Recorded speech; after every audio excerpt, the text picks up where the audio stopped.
अच्छा तो हमें राजू बेटा के साइकिल चाहिए। साइकिल चलाव खाती बेटा तो के हमारे सब पढ़न बड़े पड़ी तो अब साइकिल चला पाइबो। ठीक बा? पहले बेटा तू पढ़ लिख के बड़ हो जा। बाबूजी आरती मंगवा ना सब। जय माता दी। का समझला? पापा हम बड़ कब हो कब? देखो तरु। जा बेटा स्कूल के टाइम हो गइल बा, जाके तैयार हो जा। जा जा। ठीक बा माँ। ए जी सुनी ना, एगो बात कहे के चाहता नहीं। देखी ना बाबू कितना दुबरा गइल बा, एगो ओकरा खातिर दवा ले आई ना। ठीक बा, हम शाम के दवाई लेके आए। बाबूजी के दवाई टाइम से खिला दिया। हाँ बेटा शंभू बहुत सही कहतरी। दवाई आज लिया दियो ना तो काल आज यहाँ काली माई तो दवाइयो जोहरे लगे। बाबूजी रउआ ऐसा काहे सोचे नहीं, रउआ आराम करी। अरे बहू अब सोचला कि सिवाय बचले का बा। हूँ तहर सास ना सांप भी सांप। अब छोड़ो बाबूजी, सुनो। अच्छा ही मोहन कहाँ बा? रउआ तो जनबे करी नहीं हो, ये अपन दोस्त लोग के साथ घूमत फिरत। ना जाने कब सुधरी। ठीक बा, हम चलते नहीं।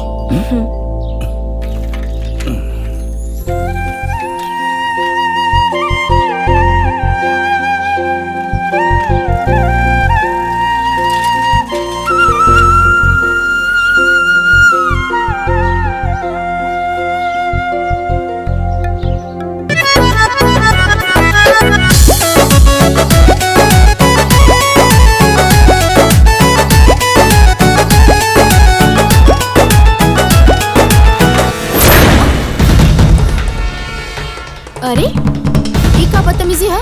ये बदतमीजी ना प्यार। और बदतमीज बड़ा तू लोग। बदतमीज ना, बचपन से तोरा से प्यार करेंगे। देखा इज्जत से कह रहल बानी, वरना बहुत बेइज्जती हो जाए तू दोनों की। खाली बहिने से मिलबे, जीजा से भी मिल ले।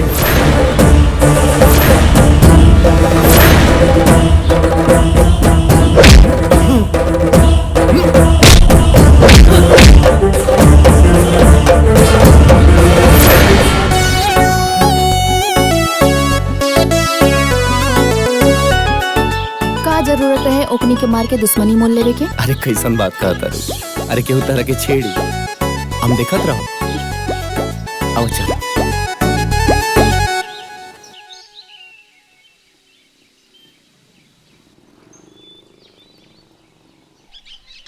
रुका रुका रुका, घर आ गइल हमार।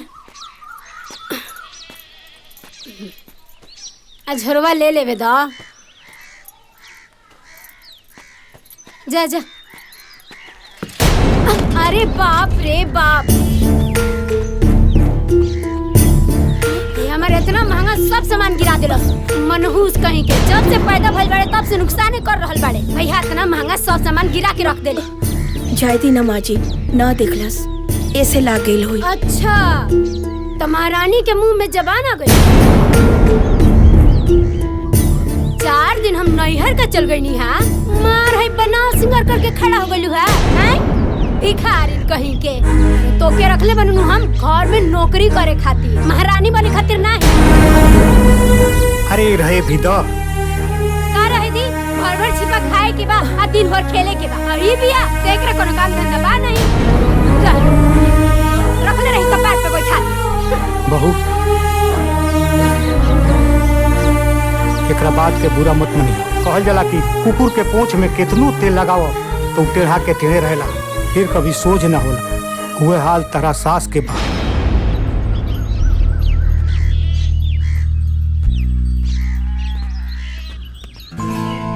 तू हमरा से प्यार करेला ना तो ऐसे छिप छिप के काहे मिलेला? ठीक ना है छिप छिप के मिलल। कहीं तोहार प्यार झूठा तो नहीं खे? बचपन में माई बाबूजी के प्यार ना मिलल, मामा ही सहारा बनले, और अब तू मिलल बड़ा तो हमके डर लगेला कि हमनी के प्यार के बीच में कहीं समाज। गुंजा, हमनी के बीच में हमनी के परिवार है और केहू ना, तू टेंशन मत ला। हाँ अच्छा तहार काम के का भाई? काम के कोशिश में तो लागल बानी। 6-7 महीना में लागत हो जाए। हाँ अच्छा ठीक बा, हम चला तानी। अगर केहू देख ली तो मामा जी से कह दी और उनका के बहुत बुरा लगी। हम चला तानी। ठीक बा।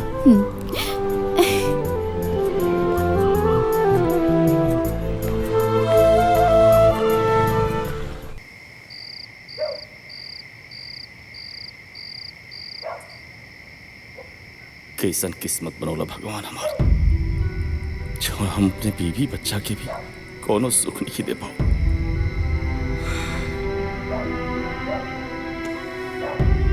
ये जी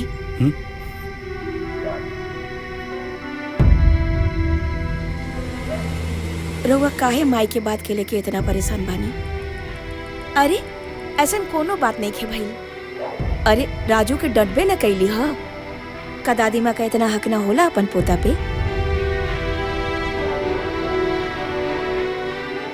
कैसे मिट्टी के बनल भारत हो।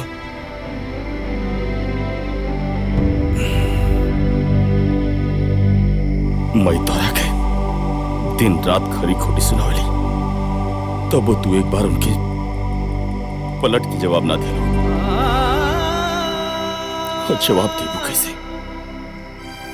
जौन हमार किस्मत खराब बा, ना हमरे लिए कोनो अच्छा नौकरी बा, नहीं कुछ कमाता नहीं। अगर जो हम कमाती तो हमारा पूरा परिवार की गुलामी ना करे पड़ी। अरे रवई का बात करत आनी? अपना घर में कोनो काम करे से केहू नौकरानी ना हो जाला। और ये रउआ का हाल बनौले बानी? ए जी सुनी ना, अगर रउआ हमार जिंदगी में बानी ना तो हमरा हर सुख बा। अब चली हंसी।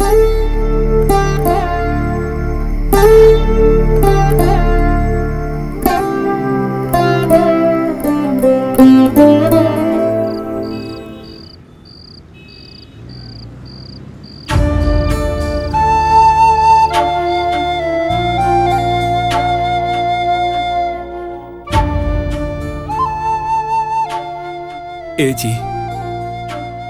इस साड़ी में गुंजा बिटिया बहुत सुंदर लगी ना? हाँ जी, एकदम गुड़िया जैसन लागी। पर एगो बात कही, जब वो घर से चल जाइहन नु, ई घर एकदम खंडर हो जाई। कैसे ओकरा बिना हम जियब बोली? हम तो मर जाए। कहीं ना जाए तू लोग के छोड़ के। और इतना का जल्दी बा हमरा के भगवला के? हम बोझ हो गइल बानी का मामा? अरे ना बिटिया, ऐसन काहे कहा तारू? बेटी के घर से विदा हो ही के पड़ेला।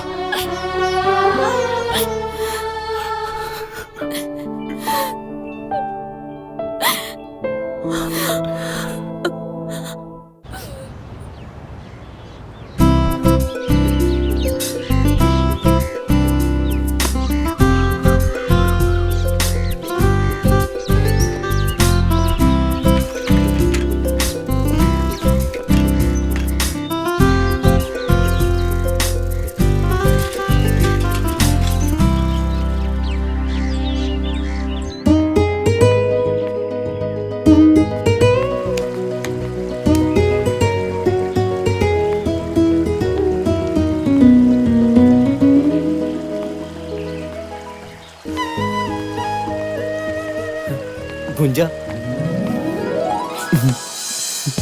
कैसन बाड़ू तुम? मोहन, हाँ? हमरा के बहुत डर लगता। अब तो मामा मामी भी हमार शादी के बात करे लगलन। और तोहरा से ही जुदाई सोच के ही हमार जान निकल जाए। ऐसे कैसे जान निकल जाए? तहार जान तो हमरा लगे बा। और वैसे भी ऐसा नबो तो हम कबो ना आवे दे। हम बहुत जल्द माई से बात कर ले। कब बात हुई? जब हमार डोली उठ जाए हम जात बनी। और हाँ, तारे से बात भी ना करब। ए गुंजा, गुंजा, हमार बात तो सुना।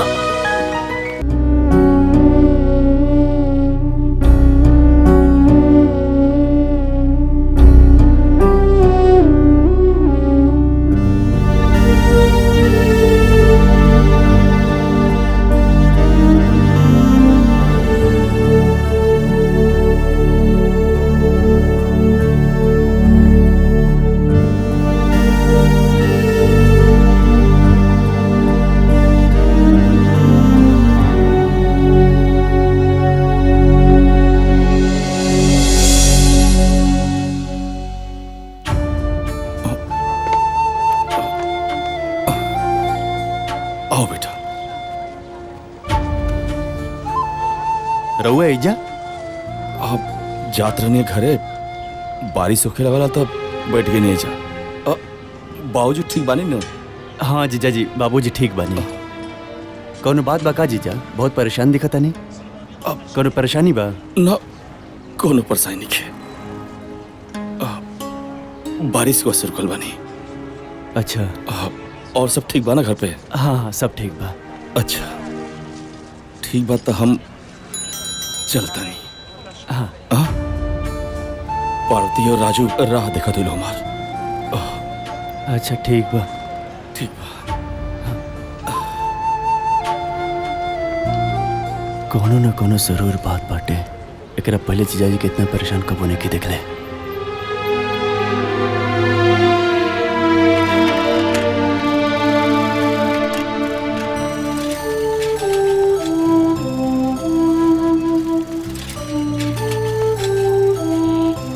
सारा घर के दाल चावल तेल सब्जी सब लेके आई तब जाके खाना बनाई है। हाय देखा। अरे का रे बुटकी, पूरे दिन है झड़ुइया लगाइबे त खाना के बनाई? तोर माया के बनाई है? पकड़ पकड़ सब्जी और जाके खाना बनाओ।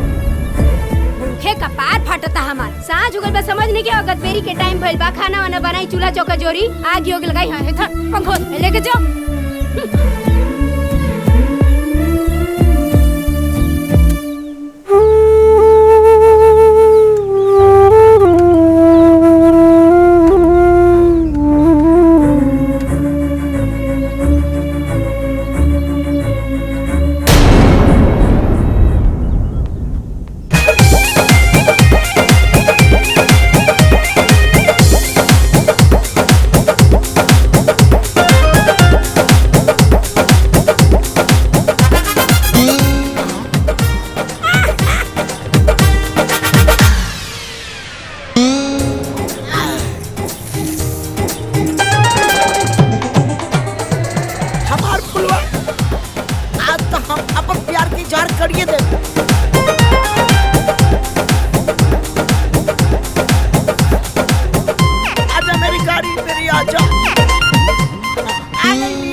अरे ठीक बा, आई लव यू के बाद बा तो घरे बैठ के विचार करब तब बताई। ठीक बा?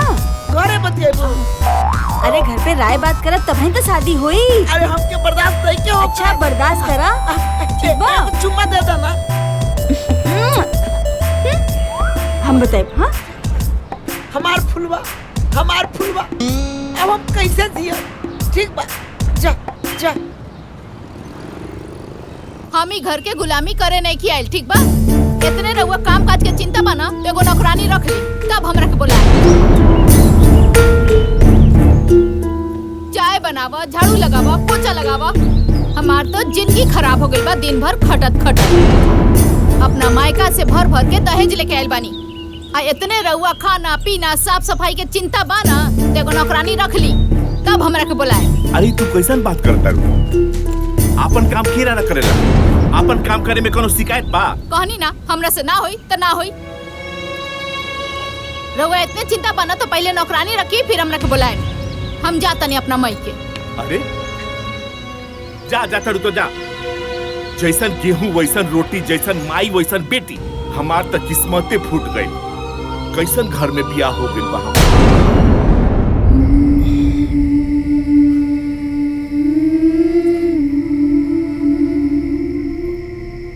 पार्वती,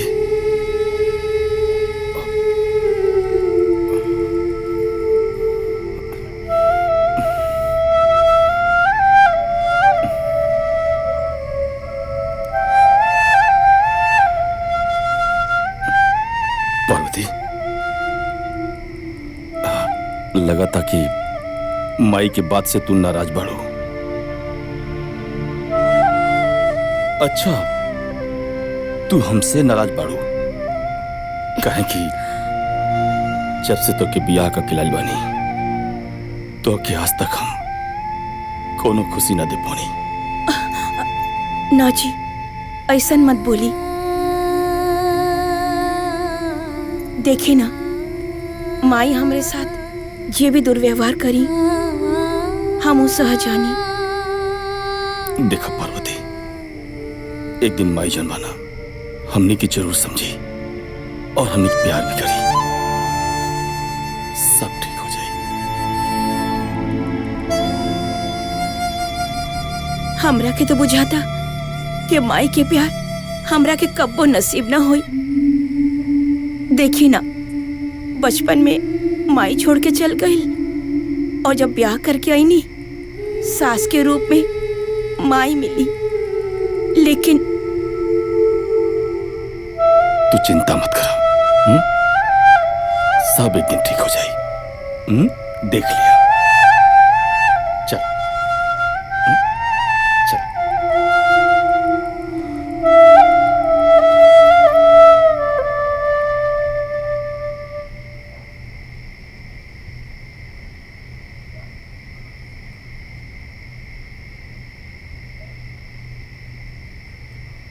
पार्वती, पार्वती हमार बिटिया, बिटिया पार्वती। बाबूजी, बाबूजी, का बोल रहे हो के? हमार बिटिया कोनो बड़ मुसीबत में बिया। हमार पार्वती हमरा के याद करतिया। ए बेटा, हमरा के ओकरा लगे ले चला बेटा, हमरा के ओकरा लगे। अरे ले बाबूजी, चला। बाबूजी, रउआ कोनो बुरा सपना देखले रहनी है? अरे हम बानी ना, जाके दीदिया का हाल खबर लेके आए बाबूजी। रउआ सूती बाबूजी, वैसे भी आपके तबीयत बहुत खराब बाटे। सुबह हम जाए दीदी के सारा हाल खबर लेके आए। हम बानी ना, रउआ काहे परेशान होते बाबूजी? रउआ सूती, रउआ सूती बाबूजी। वो दिन हम जीजा जी के भी चाय के दुकान पर परेशान देखनी और बाबूजी भी आज कहत रहे कि बिटिया परेशान बिया। एकर मतलब जरूर कोनो बात बा। हम कल सुबह जाके जरूर देखे कि बात का बा और हाल समाचार ले। यह सही रही।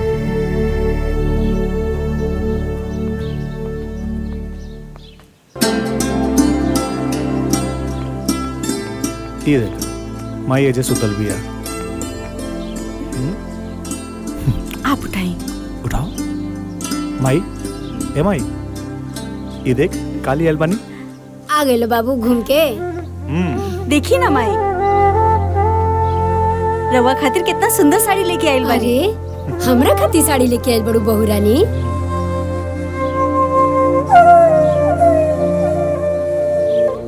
अरे वाह, बड़ा नीक ले आइल बड़ू। एक रंग बड़ा सुंदर बा। अच्छा भैया, खाली माई खातिर ले आइल बड़ा, हमरा खातिर ना। अरे पागल। चाचा, हमरा खातिर का ले आइल बड़ा? हाँ? का लेके आइल बड़ा? जब देखा तब बाग के चल आवेला और गले लग जाला। जा अपन पापा से मांगा।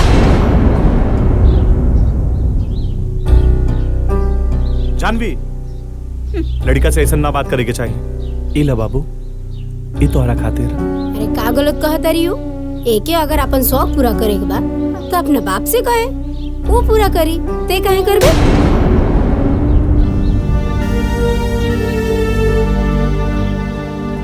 सही कहत रे भाई। आजा बहू। पापा,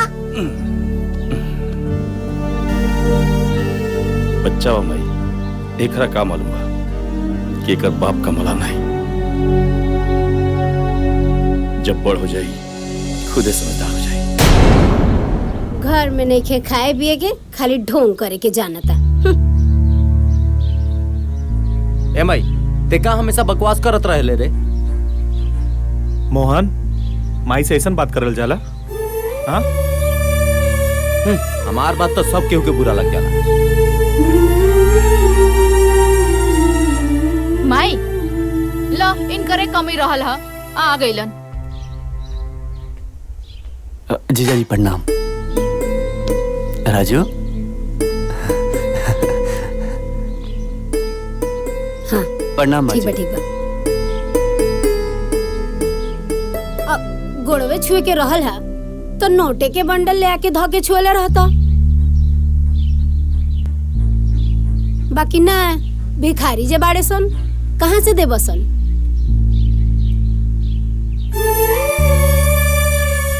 आज तो कुछ देला ना, चल आवेला मुंह उठा के बहिन की है, लाजो ना लागेला, खाए के मिल जाई अच्छा अच्छा। ना ना माँ जी ऐसा कोनो बात नहीं है, हम दीदी के हाल चाल लेवे आए रहनी, हो गई अब हम चलत नहीं। अरे बाबू तू बैठा, हम तोहरे लिए नाश्ता पानी ले आवत हनी। ना ना दीदी तो उससे मिले आए रहनी। सुंदर, अब बाबूजी की तबीयत ठीक बा ना? हाँ बाबूजी ठीक बने। माई आयल बड़े जई हैं कि रही हैं? ना ना हम चल जाए। ठीक बा दीदी, ठीक बा माँ जी, प्रणाम। हाँ ठीक बा।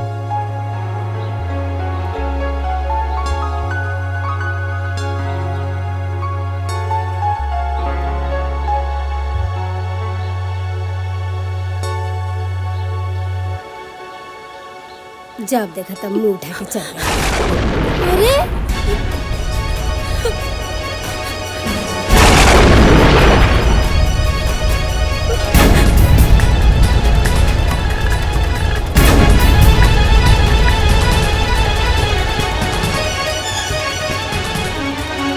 गजब नौटंकी बा, जैसे बुझाता कि हम मार पीट के इनका के जेले में रखे नहीं कर बड़का। देख तो एकरा के हम का बोल देनी कि भाग के चल गई, कतना ही नाटक करतिया। तेहु जो जो जो तेहु जो ओकरा पीछे जो, मेहरी के गुलाम के।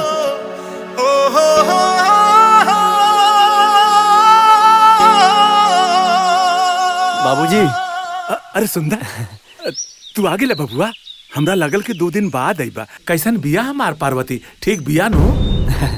बाबूजी दीदी तो हमके आई ना देते रहे, और जीजा जी तो नाराज हो गए बाबूजी कि हम काहे घरे जाता नहीं। वो तो कहनी कि बाबूजी की तबीयत खराब बा, दवा खाना पीना सब हमरे देखे के पड़ता है, तब तो हमरा क्या आवे देवन बाबूजी। ए बेटा, पार्वती हमरे बारे में कुछ ना पूछत रहे। अरे बाबूजी वो तो जब से गई रहनी, दीदी तारा बारे में पूछ पूछ के एकदम हमके परेशान कर दिल रहोगे। बाबूजी ठीक बाड़े ना? बाबूजी टाइम से खाना खा ले के ना? बाबूजी टाइम से दवा लेलन के ना? जब से गई रहनी ना बाबूजी, वो तारा बारे में पूछ के बाबूजी बहुत परेशान कर दिल रहे बाबूजी। का बताई बाबूजी। दीदी अरे जेकर तो राम जैसन पति हो के ओकरा का दिक्कत हुई बाबूजी, वो तो राज कर दिया, राज बाबूजी। बहुत खुश भी है बाबूजी। हमार ना ठीक बान, अब तो बड़ हो गई होगी, अब तो डोरत होगी ना? अरे बाबूजी वो तो दौड़त आवे, जैसे ही गई नहीं हमसे लागल पूछे, नाना हमारा कति कुछ ना भेजलन का मामा? हम कुछ ना लगनी है बाबूजी ओकरा खातिर, का बताई बहुत भुलक्कड़ बानी हम। हे भगवान, तुहार लाख लाख शुक्रिया बाग, हमारे पार्वती का ऐसा घर मिलल, वो सुखी बिया।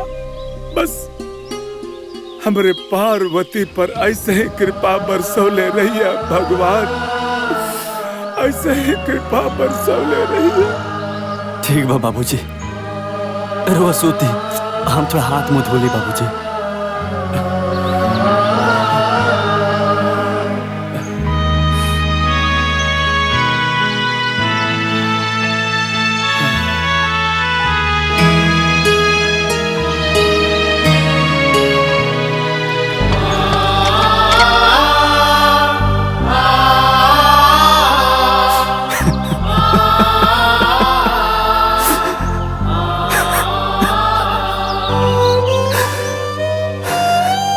अरे क्या बताई बाबूजी, हमके माफ कर दिया बाबूजी, तो से झूठ बोले के पड़ गई ना बाबूजी। अरे ओकर जीवन तो नर्क से भी बदतर बा बाबूजी।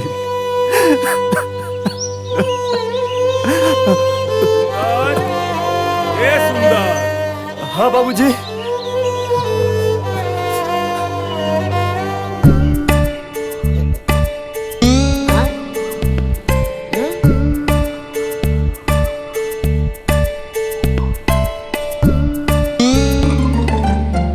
करे तोर चोखा लेके मुंह देख के ना हमारा सारा मूड खराब हो गई। न कुछ बोला तारे और न कुछ बतावा तारे। बोल ना, आखिर का भइल?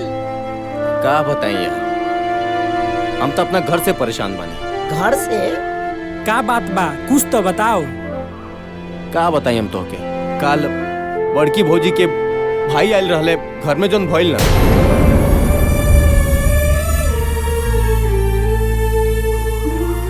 बस कर यार, तोर दुख बड़ी कहानी सुनकर हमके रुआई आवता। एगो तो हम पहले से परेशान बानी, वही में एगो तो आ टेंशन। का बोल तारा के नहीं के जानते ऐसन का हो गइल? हमार फुलवा हमरा के छोड़ के दूसरा के बाग फुलातिया। कल जात रहली, प्यास लगा और बोलुआ के बाहों में चिपकल रहे। बहुत दिन हो गए तो से बात केला, कहाँ रहलू इतने दिन?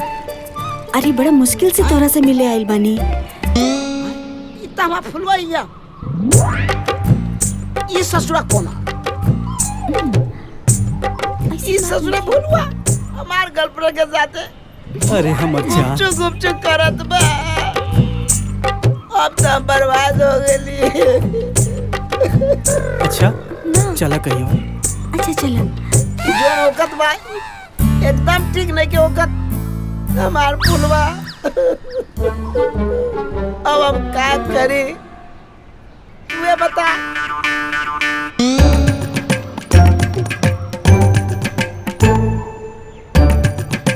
तुहार हमार एक की कहानी बा।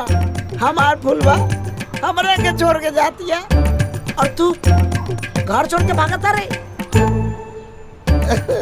छोड़े भगवान भाड़े ना।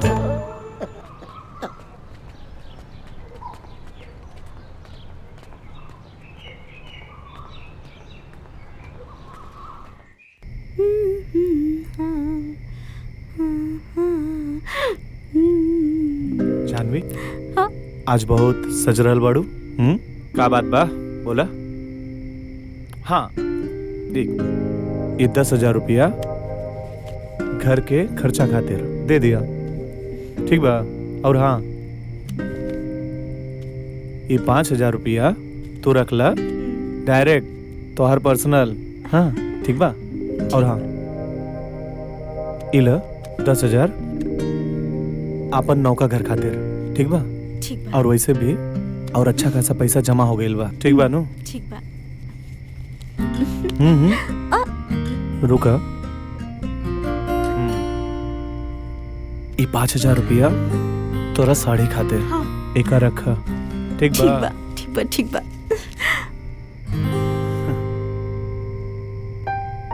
ई तो वो बहुत अच्छा कहनी। एगो बात कही, लेकिन वो के माने के पड़ी। अच्छा एगो बात बतावा, बड़ा रोमांटिक होके कहा ताड़ू। ये बतावा, आज तक हम तोहार कौन सा बात ना मननी है?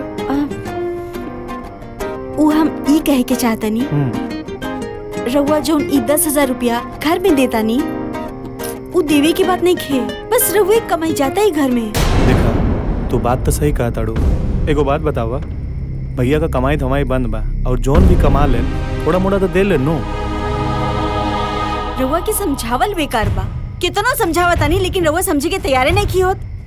सब लोग अपन परिवार देखी, रउआ अपन परिवार देखी, वो अपन परिवार देखी है। तू अपना दिमाग पे ना ज्यादा बोझ मत डाला। और सुना, और जौन नयका घर बुक करनी है ना, जब वहाँ हम सबे चल जाए ये सब छूट जाए। रउआ ना खाली भैया भाभी के चक्कर में लागल रहेले।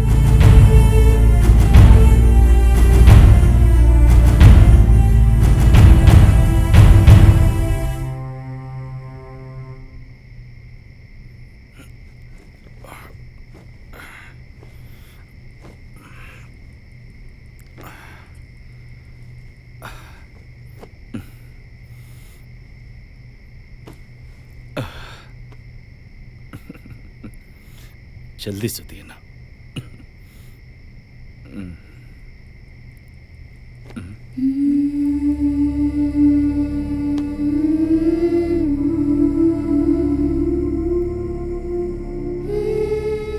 पार्वती,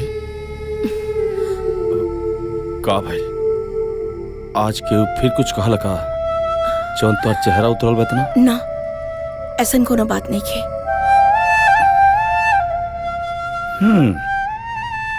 जब तोहरा झूठ बोले ना आवेला, काहे झूठ बोले लो? हाँ?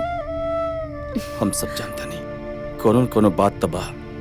बताओ हमरा से का भइला? अच्छा बताओ, बात का भइला? उ कहा जी, मजली बहू से संजय बबुआ कहत रहले कि वो अपना पत्नी के सैलरी देले हाँ। कहलन ह कि 10,000 घर के खर्चा, अब 5,000 तोहर पर्सनल खर्चा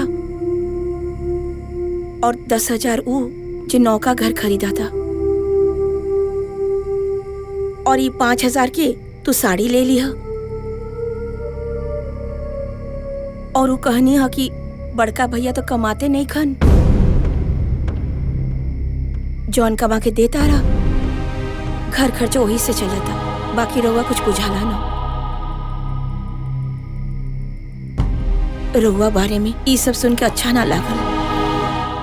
पार्वती, ठीक है तो कहता लो, उनका अपने और अपने परिवार के बारे में, उनकी भविष्य के बारे में सोचल कौन गलत थोड़ी बा, लेकिन यो सही कहता लो, हम उनके जितना कमात नहीं।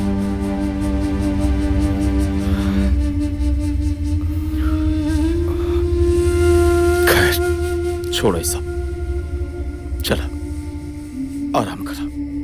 आओ चल, अब सुतल जा, बाबू सुत गइल बा।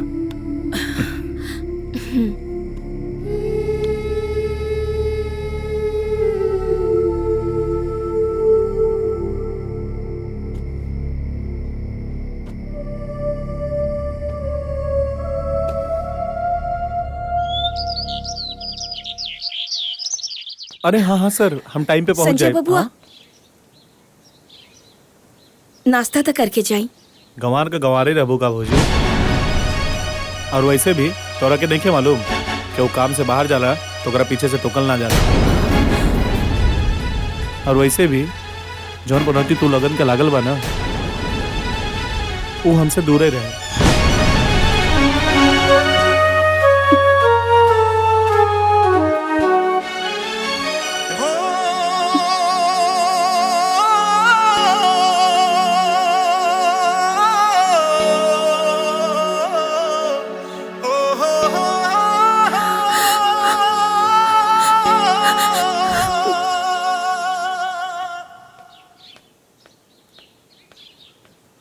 का हो अभी ले खिसियाइल बाड़ू? चला घरे चला। हम रउरा से कहले रही ना कि जब तक नौकरानी ना आई हम घरे ना जाई। वैसे भी पूरा परिवार के खाना हमरा से ना बनी। अरे अब तहरा से अच्छा हम कहाँ से खोज के लिए आई? का एकर मतलब हम नौकरानी हई? अरे ना ना, हमरा कहे के ई मतलब बा कि तहरा ऐसन स्वादिष्ट खाना कोनो नौकरानी बना सकतिया। अरे बाप रे बाप, आज तो हमार जबाने फिसल गई रहल। अच्छा भाई खिसियाइल ना। का कहनी हा? अरे कुछो ना, हमरा ई कहे के बा कि तू जब देखा तब केहू के सामने हमरा के कुछ बोल देलू। हमार कोनो इज्जत बाकी ना। अगर रउआ इतने इज्जत के परवाह रहित ना तो रउआ यहाँ ससुराल में आके ना बैठती। और ऐसे भी कान खोल के सुन ली, जब ले नौकरानी ना आई हम घरे ना जाई तो ना जाई। हे भगवान, अब एकरा के समझाओ।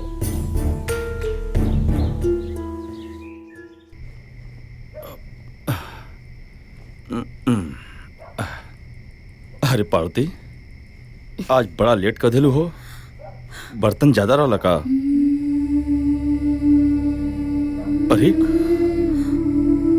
का बात बाटे, तोहार चेहरा काहे इतना उतरल बा?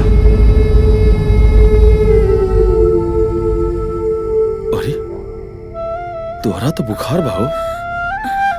ना, ऐसन कोनो बात नहीं खे, थोड़ा सा बुखार बा ठीक हो जाई। थोड़ा सा बुखार बा ठीक हो जाई? हाँ, तोहरा अपन परवात कोनो करे नहीं। तू हमके बतौल तो डॉक्टर के पास जाके दवाई तो ला लेती। हाँ, एक काम कर, चलो बेटा सुता, तू आराम कर। चलो चलो आराम कर बेटा, बेटा आराम से बेटा।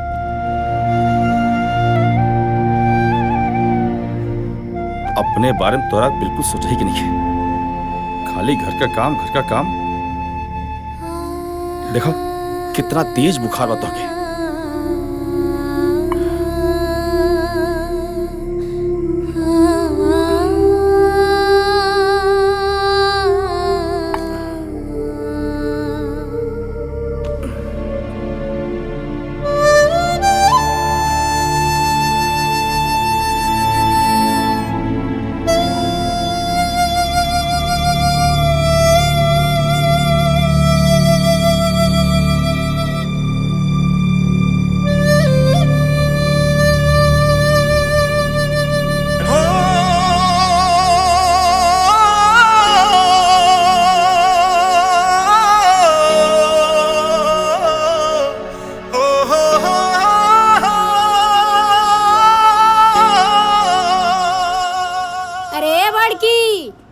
देखो रेनिया पता नहीं कहाँ बिया, चाय पानी कुछ ना मिलला। घाम चढ़ गइल कपार पे, लेकिन चाय पानी नसीब ना भइल।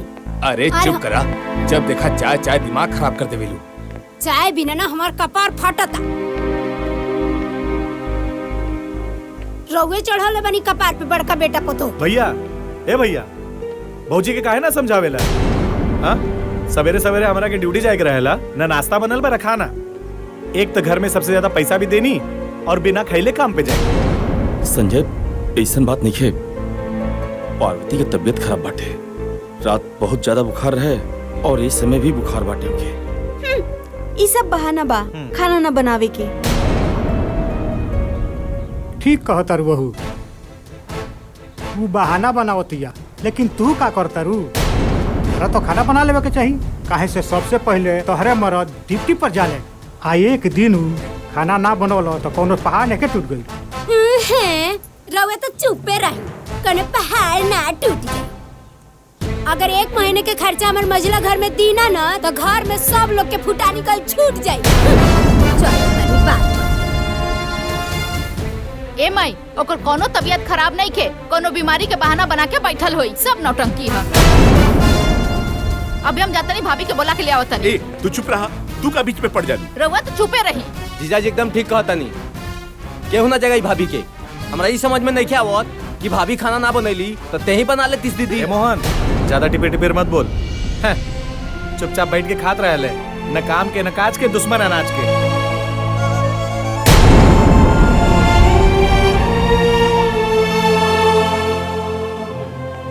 भैया, हमरा के जौन बोले के रहल हम बोल देनी है, दोबारा ऐसा ना होके के चाहिए। चला। खाना बनैला के अलावा और कामे का बदी दी के पड़ गई रउआ करेजा में ठंडक। अब हमार लड़का भूखे ऑफिस चल जाए।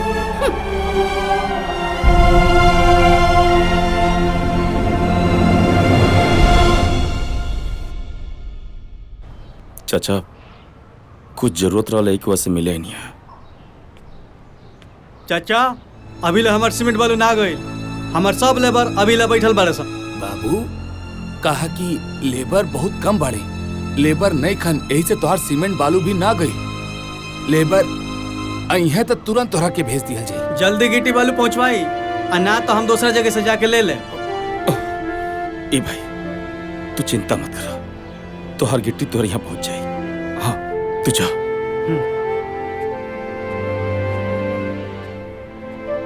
ए चाचा, अगर वो कहीं तो गिट्टी बालू हम भरते नहीं, हमारी जरूरत भी पूरा हो जाए और आपके हमके कर्जा भी ना देख पड़ी। बाबू, इससे बढ़िया का हो सकेला? हमार काम भी हो जाई, तार मजदूरी भी बन जाई। ठीक बा चाचा।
कितना हो गया पैसा? 200 रुपए।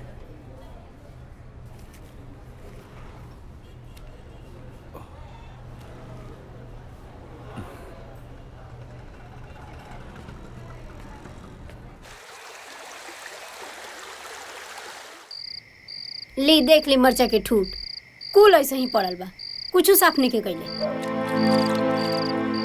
देख ली कबे से बैठ के बर्तन माजतिया।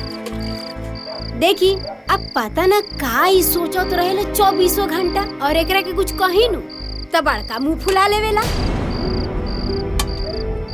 जब देखा बोलते रहलू कबो चुप्पो करल करा। ना बोली नु त पता ना का हो। एगो मझला हमार कितना कमा के वो कमा के ले आके देत रहो, आई सब लोग बैठ के खात रहो। हम कुछ कहे नहीं तो रउआ बुरा लग जाला। 2 घंटा से बैठ के ही बर्तन रगड़तिया, ई रउआ नहीं खेलो कर हैं, लेकिन हमार बोलल का लोग जाला।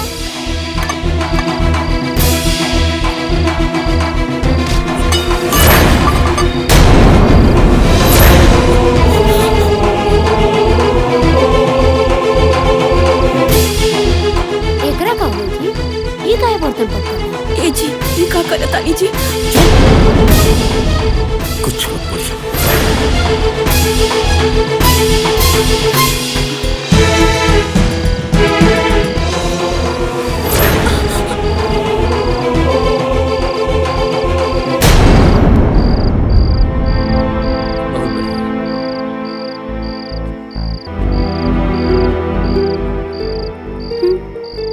हमरा घर में गजब नौटंकी लागल बा, हमरा कुछ बुझाते नहीं खे।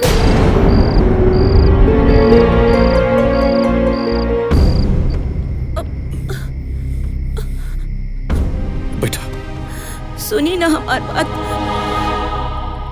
एकदम चुप रहो।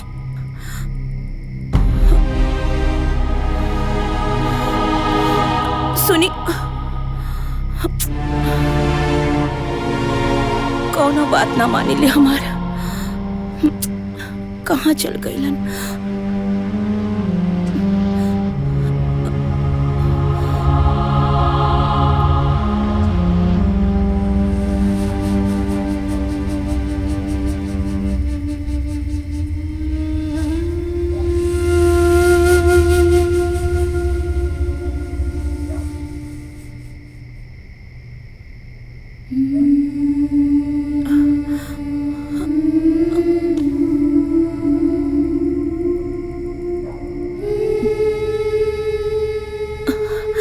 हमरा भूख नहीं खेला। खा लो चुपचाप, खाना खा।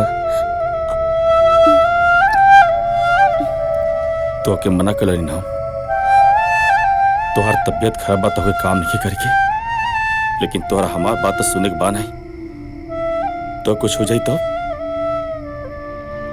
तू हमार बात खाई सुनबो। अपने मन का खाली तोहरा करे बाटे।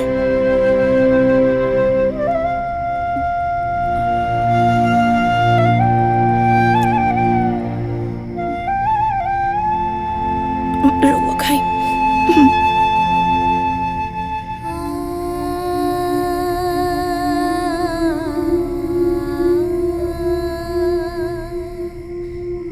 लापरवाह बोल तू। हमरा के कुछ ना होई। कुछ ना होई। इतना बुखार में तपत तलो कर बाद जाके सारा बर्तन माज दो तो। हम ठीक बानी। तोहरे खातिर दवाई ले गेला नहीं। लखा लखा एक और खा।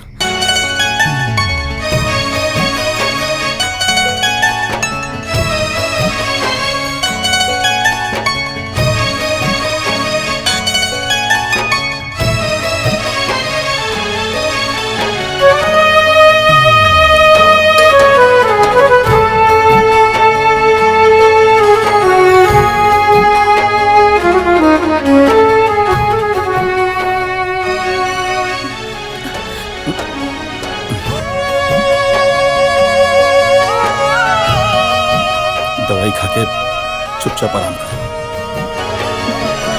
अपने ही घरवा पराया जैसन लागे, अपने ही घरवा पराया जैसन लागे, केकरा से कोई दुख अपन कहाँ जाके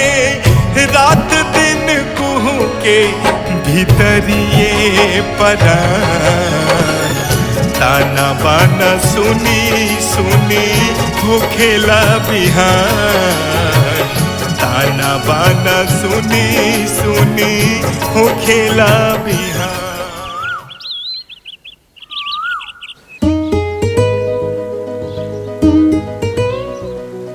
गुंजा एगो बात कही। कहा? जब से तू हमारे जिंदगी में आइल बड़ू हमरा जिंदगी जिए के आधार मिल गइल बा। जब तक तोहरा के ना देखे नी हम अपने आप के अधूरा महसूस करे नी। हाँ तार ऐसने बात तो जादू चला देले बा। दिल में भी बाड़ा और दिल लगी भी करेला। दिल लगी ना ई सच्चा मोहब्बत बा। जैसे लैला मजनू हीर रांझा कहले रहला ना ओहिंगन मोहन के गुंजा से प्यार बा। हाँ बात बनावे के तो केहू तारा से सीखे। अच्छा एगो बात बतावा, तू अपना घरे अपना माई बाबूजी से हमनी के शादी के बात कइला? बात तो ना कही नहीं लेकिन बहुत जल्दी कर ले। काहे ना बात कइला? अरे ये सब छोड़ा, चला तोहके तारा मामा के घर छोड़ देता नहीं। अरे इतना गुंजा हिया बाकी तो कॉलेज गल रही और ये लड़का के है जेकर साथ ही बात करता रही। अच्छा आवा तू आज घरे तोहरा के तो बतावा तानी। बस गुंजा अब एक और शब्द ना हम जेई अपन आँख से दिखले रही काऊ झूठ रहे। अरे कम से कम तोहरा से ताई उम्मीद ना रहे हमरा के। बतावा तू बतावा एकरा के जब 2 साल के रहली है ना त हमार दीदिया एकरा के हमरा गोदी में दे के मर गई। तब से हम प्रण कैली कि हम अपन औलाद पैदा ना करब। और ही अरे कौन कमी रह गई हमरा प्यार में जे पराया लड़का खातिर तू अपन संस्कार भुला गेलू। तू हमार विश्वास और घमंड के दोनों के तोड़ देलू।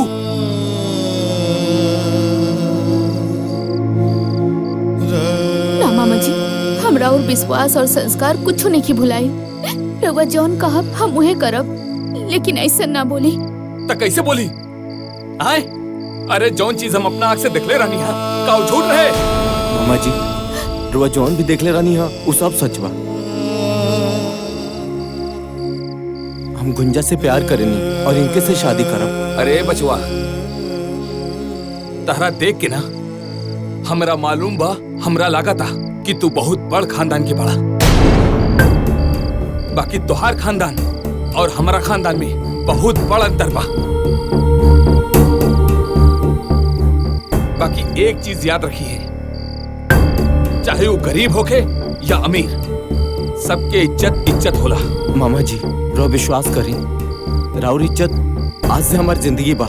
रोड़ा हाँ के बाद हम अपना पूरा परिवार के मना लेब और हम गुंजा से शादी करब।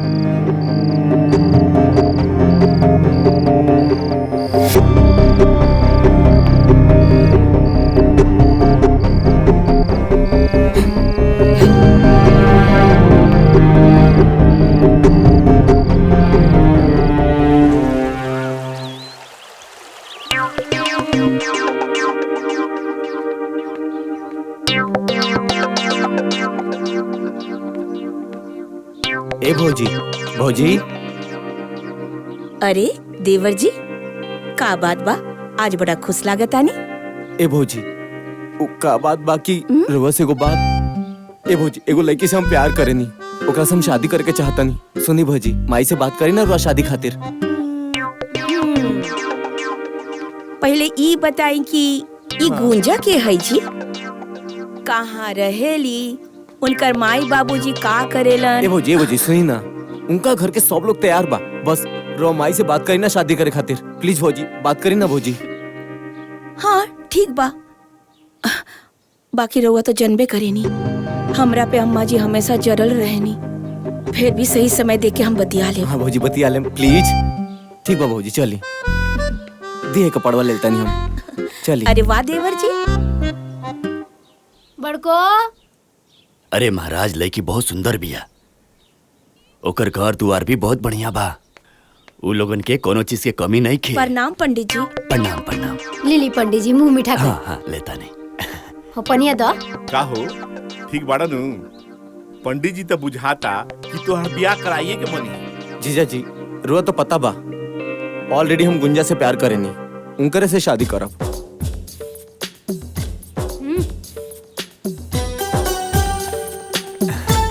पंडित जी आइला में कोनो परेशानी? कोनो परेशानी नहीं है। अच्छा तो तनी तो जौना काम खातिर आइल बनी उ करी, फोटोवा दिखाई। अच्छा अच्छा दिखाओ तनी। ना जी। ई बाटे, ई देखी चाची जी लड़की के फोटो। लड़की तो सुनर बिया जी। हाँ हो ठीक बिया ना? ठीक बा। सुंदर बिया, संस्कारी लागत बिया। बताई दान दक्षिणा तनी। दान दक्षिणा के तरह चिंता मत कर।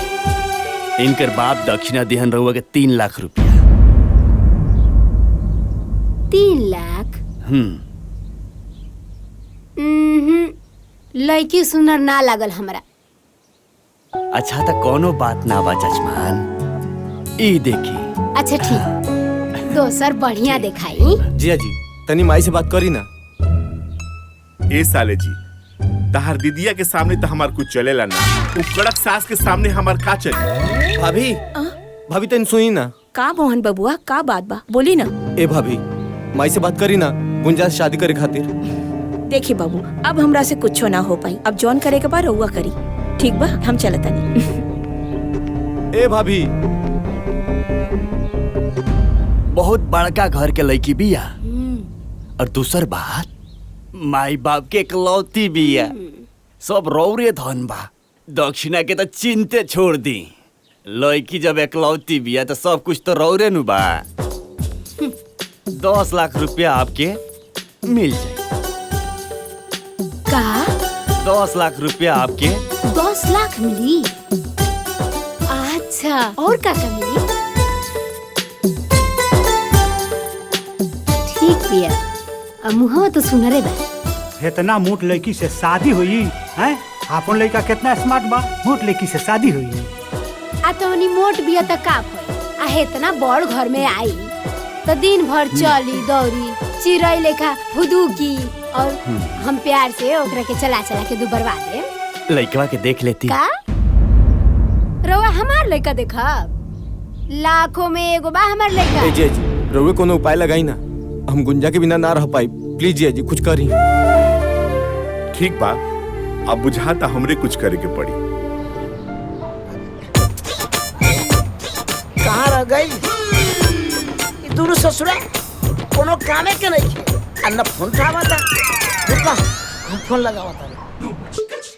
हेलो सारे भी कसवा कहाँ बारे रे? कब से तो के फोन लगावा था नहीं सुनाई नहीं खे दे। आजा सुन, मोहना कहाँ बा? तोहरा पता नहीं खे मोहन के शादी होता। अभी जा चाची के बता। मोहना चाची चाची चाची चाची चाची का हरी लगना काहे चिचिया तेरे दे? कौन आफत विपद आ गइल बा कि ते है लौंग धड़ंग हमरा दुआरे पे खाड़ बाड़े हैं? अच्छा चाची ए मोहना तो का भी झूठ कर?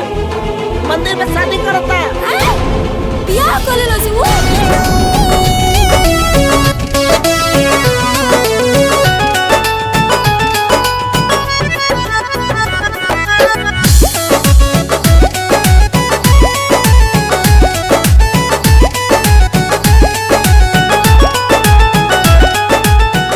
चाची और तो हमरा के बारातो नहीं के ले गए का? हाँ हमार सब धन लुटा गइल आ तोरा बाराती के पड़ल बा। मोहन बियाह तो कर लेलो, अब चाची के कैसे समझाई? अरे जो होई तो देखल जाई। जिया जी बानी ना। अरे अरे अरे मार के तोरा देह ला। अरे अरे अरे ए भाई अरे अरे अरे बाप रे अरे का भाई? अरे ए भाई अरे काहे मारता रे एकरा के? अरे अरे अरे अरे कुछ तो बताओ। मेरा बे पता कर दे तब नु पता चली कि का भई। अरे जब बताइबे तब तो पता चली। भाग गई। अरे तोरा कुछ पता बा? अरे जब बताइबे तब ना मालूम पड़ी। अरे छोटका नु बियाह कलश मंदिर में जाके बियाह आवे दे ओकरा के घरे। आज को टंगरी तोड़ देब हम।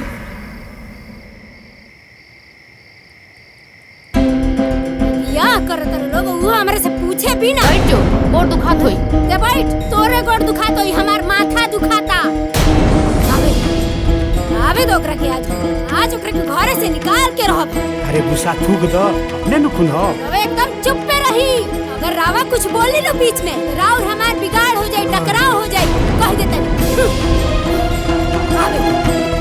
बहुत हो गई, रावा छूट देले बानी तो इकुल होता ना। ए बेरा ना छोड़बो ओकरा के, देख लियो आ जाए तो, एक हाली आ जाए तो घरे तब बताओ।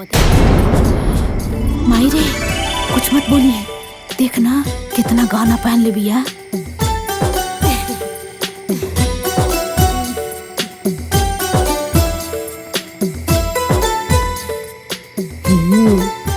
गाना तो खूब भारी पहन ले बिया। का बात बा, बहुत बढ़िया। नथियो असली लागता।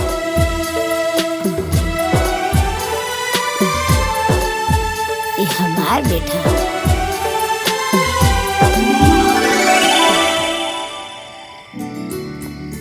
चलिए देवर जी। चला।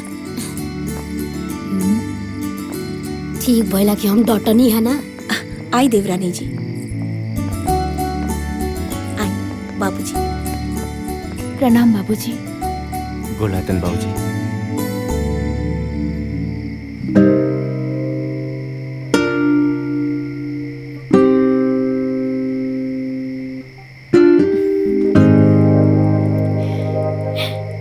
अम्मा जी के गुस्सा देख के लागल कि घर में ही ना आवे दी है, और रहुआ भी चुप रहनी, कुछ बोलते ना रहनी। अरे गुंजा जान तारू, हमरा घर में हमरा माई के बिना मर्जी के कुछ करबे ना करेला। आ तहरा से तो हम शादी करके आइल बनी, थोड़ा गुस्सा भी आ मान जाई। हाँ? ठीक बा। सच्ची? हाँ।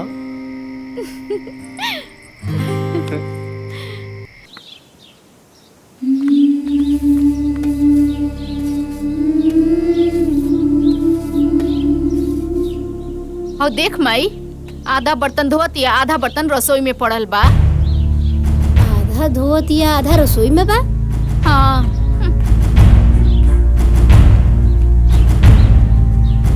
भाई सारा बर्तन पड़ल बा, तो वो कौन बर्तन धोतिया?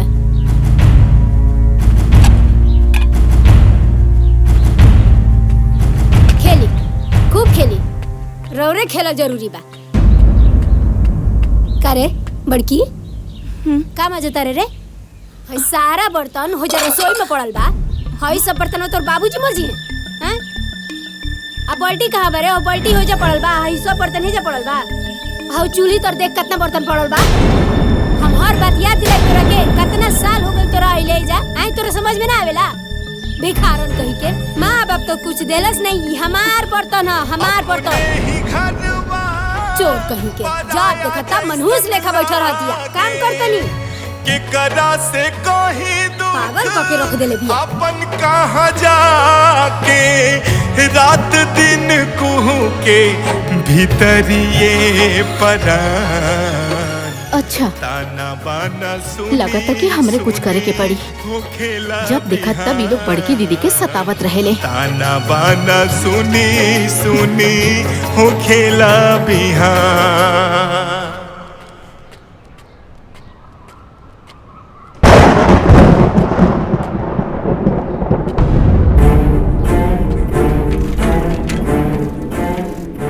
शंभू बबुआ,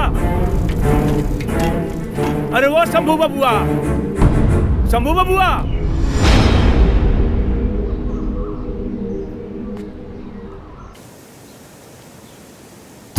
अरे भाग्यवान, छोटका के शादी हो गई, लगता खुश बाड़ू। काहे खुश ना रह मोहन के बाबूजी? अब हमरा मोहन के पसंद होला। और जाना तनी कालू में ओकरा के हाड़ी छुआ देनी है। घर के सारा काम काज में लाग गइल बिया, बड़ा अच्छा से करती। और गहना भी कितना पहन के आइल बिया नु, किचन के सारा काम संभाल लेली। माजी चाय ली। अरे वाह रे वाह, भोरे ही भोरे चाय बना के ले आ देली बहू रानी। हैं सुना, हाँ जौन तू गहना सब पहन के आई रहलू है, वो कहाँ बा? तू ले आके हमरा के दे दा, हम सब अपना पास रख लेते नहीं, ठीक बा? ना अम्मा जी, हम रउआ के गहना नहीं दे सकते, काहे कि वो हमरा माई के आखिरी निशानी बा। हम चलता नहीं, दीदी के भी चाय देवे के बा। हाँ? हाय देखी 2 दिन की आयल न भइल एकरा आ चलती चलावे लागल। अरे भगवान, कब तक ले हिटलर बन कर रहबू? कबो महतारी बन के भी तो देखो। महतारी बन के देखा, महतारी बन के रहब ना तो ये हमरा कपारे पे बढ़ जाए कुल। ठीक बा, तारा जौन मन करता करो। कसम से जिंदगी में पहली बार ऐसा चाय पी ले बनी, पीला के बाद तो मजा आ गई।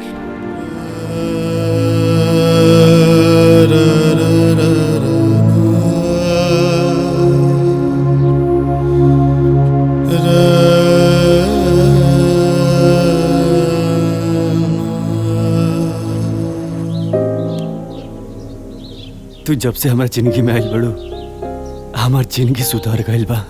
बस ऐसे ही साथ निभावत रहा। सुनी ना, ई तो हमार फर्ज रहला और रउआ साथे 7 फेरा जो ले ले बानी तो पूरा तो करे के ही पड़ी ना। सुंदर, जवन पूछा तानी तवन सच सच बताइया। का भइल बाबूजी? बहू तू चुप रहा। का रे, तू तो कहत रहले कि बबुनी राज कर दिया। जब बबुनी राज कर दिया तो शंभू बबुआ बाजार में ठेला काहे की इज्जत बाड़ा? अरे उनकर हालत देख के हमार करेजा रो रहल बा।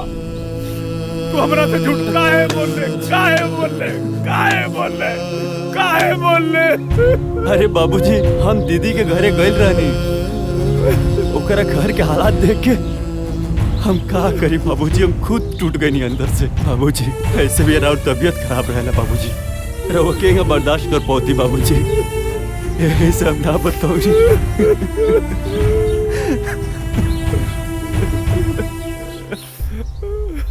तू हमरा से झूठ काहे बोल? हमरा से साफ साफ बताओ कि न चाहत रहे। कहाँ जरूरत रहे झूठ बोले की?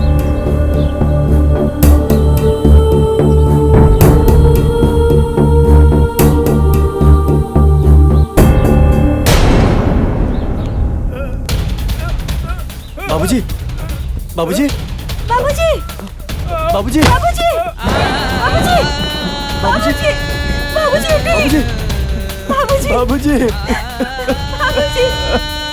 अरे का बोल भैया? चाचा, ए चाचा, सुंदर भैया, का हो गई चाचा के? का हो गई?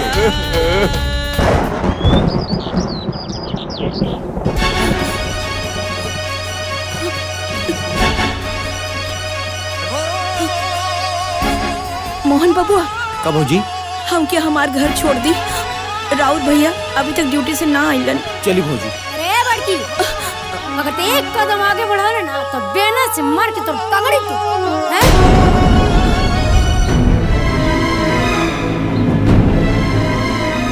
अरे मारे वाला तो मर गए, ते के जाके जिंदा कर देबे। जब देखा तब, अरे तोरा तो नैहर जाए के बहाना चाहिए। नैहर जाई बड़ी आइल बड़ी नैहर जाए। चुप करी माँ जी।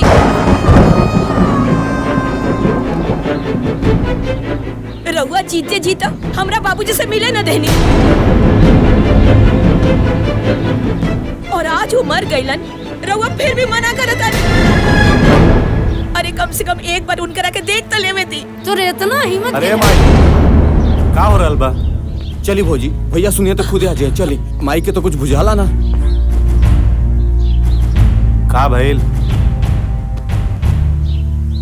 अरे वो जुबान लड़ाती है हमरा से, देखा तार बड़की के। अरे जाए दे रे माई, वैसे भी होकर बाप मरल बा।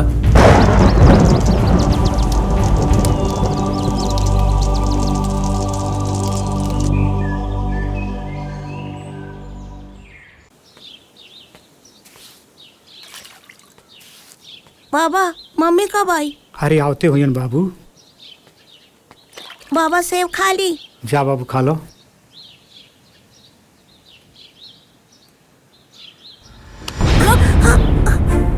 सेव खेबे हैं? इतना सेव खाए के मन बना तो अपने बाप से बोल, बाजारे से जाके खरीद के ले आ। बिस्किट खाए के औकात नहीं खे, सेव खाई है। तेरे बाप 1 रुपया कमाइए ना, अब बेटा चल बड़े सेव खाए। चल भागी से, भाग।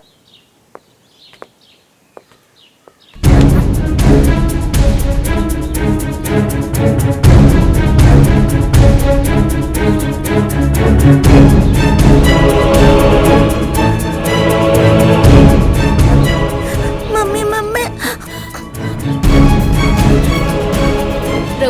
खाए के इतने शौक बा तो रउआ बोली बाबूजी के कमाई के। तोर इतना गुंजा, तू माई के हाथ से सेव का छीन लू हो? हैं? भाई तोरा बाबूजी के कमाई देखा दिया, हमरा हाथे से सेब छीन लेलस। गुंजा माफी मांगो। हम काहे मांगी माफी? जो अम्मा जी कहनी है उहे हमहू कहनी है। मोहन,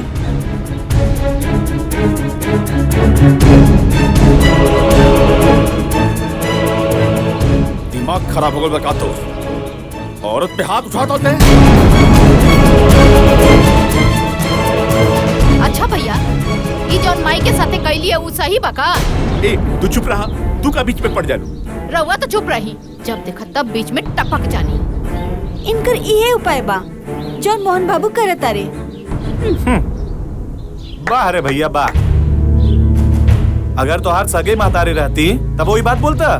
संजय, ते कहल कहा जाता है वो हमार मायना है। अरे ना रे बड़का, अरे ते हमरा कोखी से पैदा ना हो सकेलिस, तोरा जैसे औलाद हमरा ना चाहिए। सही कहता तुम। शंभू जैसन आदर्श लेका तोरा कोखी से पैदा ना हो सके। अरे शंभू जैसन आदर्श लेका के पैदा करे खातिर महतारी के तपस्या करे के पड़ला, तपस्या जौन की तारा से ना हो सकेला। बाबूजी, आप चुप रहे, मत बोली बीच में। माई हमरा के अपन बेटा माने न माने, संजय अपन भाई माने न माने, लेकिन हम संजय के अपन सगा भाई माने नहीं, और माई के माई। अरे ना ना रे, हम तोर माई ना हई, बिल्कुल ना हई। अरे तोरा ना ए घर में रहे के बा, यही से ही लॉलो चप्पो वाला बात ते करत रे। काहे से कि तोरा तो कमाए धमाए के बा ना। अरे ते ए घर के खर्चा का चले, ते तो अपना मेहरारू और लड़का के खर्चा चला लेना, तो उहे बढ़न बात बा। ना माई, ना तो मैं घर में रहे खाती कुछ बोलता नहीं, और ना ही केहू के डर से। हम तो बाबूजी खाती चुप बने, ना तो हम बोलती और पूरा घर सुनी। भैया कह देला ना सौतेला वाला बात। पूरा गांव जवार जाना था कि हमने तोहार सौतेला भाई है, लेकिन तोहरा मुंह से सुन के हमरा के अच्छा लागल। और बाबूजी तोहार बड़े और माई सौतेली। वाह भैया वाह, बड़का भैया आज तक हमनी में कोनो फर्क ना समझ ले, आ तू इनका के सौतेला कहता रह। अरे हमरा तो शक होता, सौतेला ही ना बल्कि तू बड़ा तू। मोहन, सुने,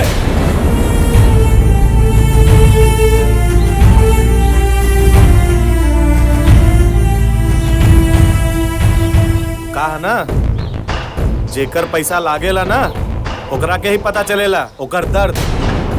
और वैसे भी अभी घरे में जे कमाई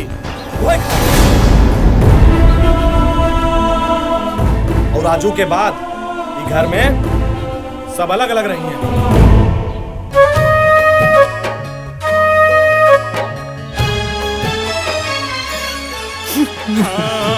कैसन इकली युगले आइल जमाना कि दुगो आँखी देखे परिवार हो, दुगो आँखी देखे परिवार।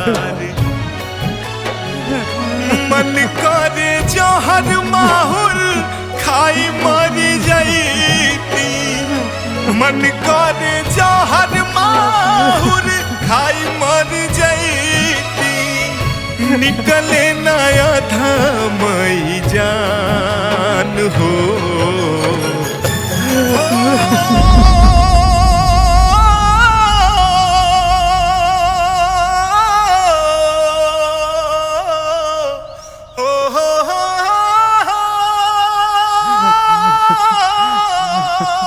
हमार हसत गलत परिवार बिखर गई, भगवान बिखर गई। कबो सोचले भी ना रहनी कि हमार हसत गलत परिवार बिखरी।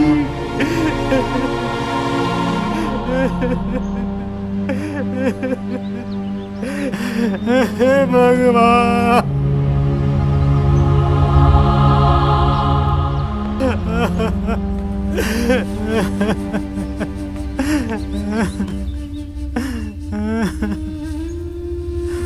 बाबूजी, माई हमरा के भले सौतेला समझे, लेकिन हम आपके आपन खून है ना। बोली बाबूजी, बाबूजी आप जन बाना हमने के साथे रहो, हमने के साथे। बाबूजी, हम जब से घर में आइल बानी, माई के भी प्यार रउए से मिलल बा, और हमने की रउए बिना नहीं खे रह सकत। बेटा, ई आत्मा तहनी लोग के साथे बा, लेकिन बेटा ई शरीर तारा माई के साथे रही। कहे से हम उनका से शादी करके ले आइल बानी, शादी करके अब तक ई शरीर मरला के बाद ही अलग हुई बेटा, मरला के बाद ही अलग हुई।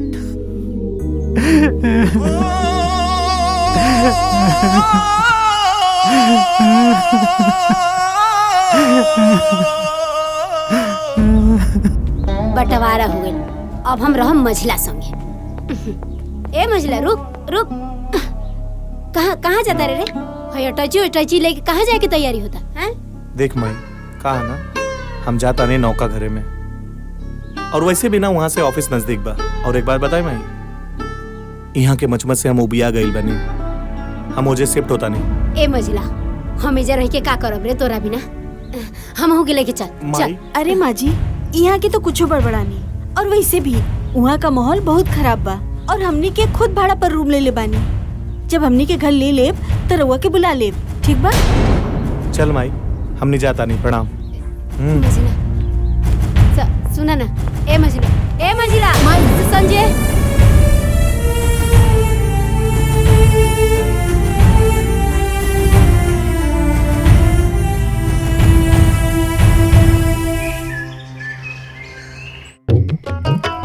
इहे दिन देखे के बाकी रहला हमारा बुढ़ौती में चूल्हा फूकी खाना बनाई।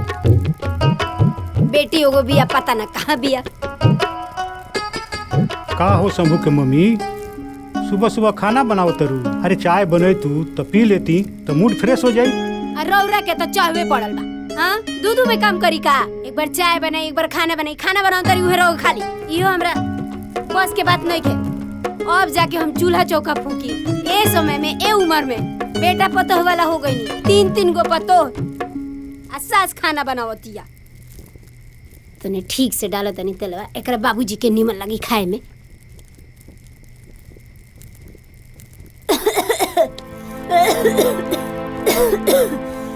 का भइल हो? काहे खासो करू?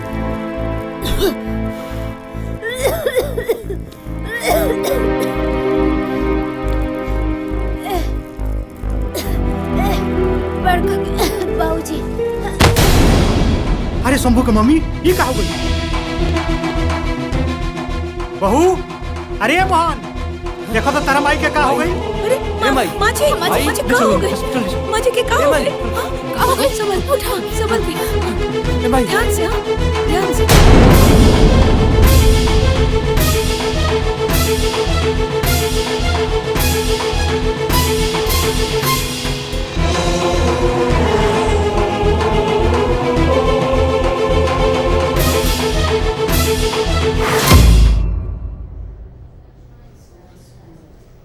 देखी लोगिन, दवाई तो हम लिख दे। डॉक्टर साहब, आओ शंभू, बैठो बैठो बैठो। का भाई हमरे भाई के?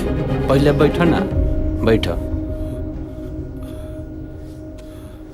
दवाई तो हम लिख दिला बनी, लेकिन याद रहे माँ जी के कोनो प्रकार के दिमागी तकलीफ ना होके के चाहिए। माँ जी के दिल के ऑपरेशन जल्द से जल्द करवा ली, ना तो कुछ भी हो सकेला। कुछ भी हो सकेला के मतलब समझता नहीं लो। डॉक्टर साहब हमरे माई की बचा ली। और ये बताएं कितना टाइम बा उनके इलाज का दी। आप पैसा चिंता मत करें, हम अपने आप की बेच दे, लेकिन पैसा का इंतजाम जरूर करो। हमके ही बताएं कितना पैसा लगे उनके इलाज में। हाँ डॉक्टर साहब, जौन भी बात बा साफ साफ बता दी, कहे कि माई के इलाज में कोनो कमी ना रह के चाहिए।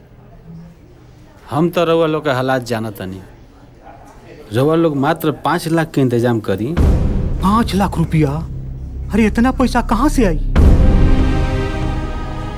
बाबूजी अब चिंता मत करें, हम कहीं न कहीं से 5 लाख का इंतजाम जरूर करो। देखी रउआ लोग बाहर जाई, हम यहाँ से कुछ अकेले में बात करे के चाहता नहीं।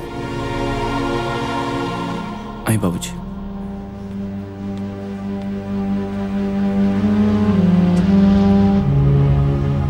बताएं डॉक्टर साहब। देखी शंभू बाबू, आ माँ जी के ऑपरेशन खातिर इतना सारा 5 लाख रुपया रउआ कहाँ से लेके आए? आप चिंता मत करें डॉक्टर साहब, हम इलाज जरूर कराएं। कहीं से भी इकट्ठा करे पड़े पैसा हम जरूर कराएं। तो ठीक बा शंभू बाबू, हमनी के लगे 1 महीना के समय बा। 1 महीना के अंदर अंदर अगर माँ जी के ऑपरेशन हो गई तो सब कुछ ठीक हो जाई, ना तो हम कुछ ना कर पाए।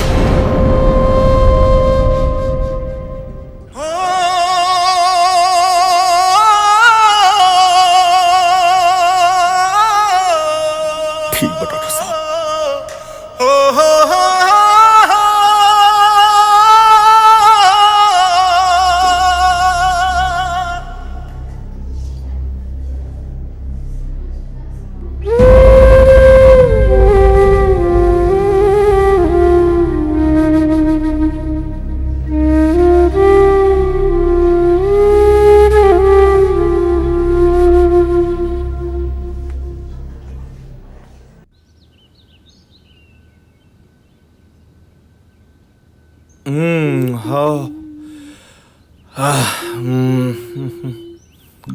का हो जान, बड़ी खूबसूरत लगा तारू। रुआ हमसे बात मत करी। तोहरा के मालूम बा हमरा के सबसे ज्यादा अच्छा का लागेला? तोहार रूठल हमार मनावल हमरा के बहुत अच्छा लागेला। और वैसे भी हमार धर्मपत्नी, हमार बात सुना ना। ई बताओ हमार धर्मपत्नी, ई रोमांस के मूड में काहे किसी आइल बाड़ू? रुआ हमरे से ना प्यार ना करेनी।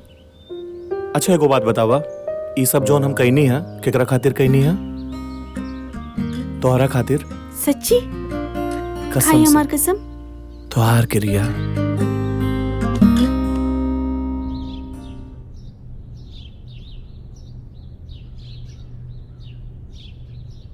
ए मोहन के बाबूजी, हमरा का भइल बाजी? का डॉक्टर कहले हैं जी? अरे कुछ नहीं के बोलो, थोड़ा कमजोरी हो गई बा। वैसे भी तारा खाना बनावे के आदत नहीं के नु, यही से तू बेहोश हो गेलुआ। कुछ दिन आराम करे खातिर डॉक्टर साहब कहनिया, ओकरा बाद बिल्कुल ठीक हो जेबो। सच कहता नु? एकदम सच कह। बहू दवाई खाए खातिर पानी लेके आओ। जी लावतनी।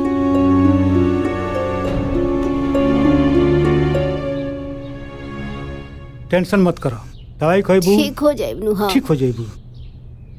ई काहे जाइल बिया जी? ई तो अलगे हो गइल बिया नु। वैसे भी एकर छुअल हम पानी ना पियो। हमार मझली आई नु, वो हमार ख्याल रखी। अरे तू काहे ऐसा बोलता रू? दुख तकलीफ में अपने लोग काम आवेला। ठीक बाजी।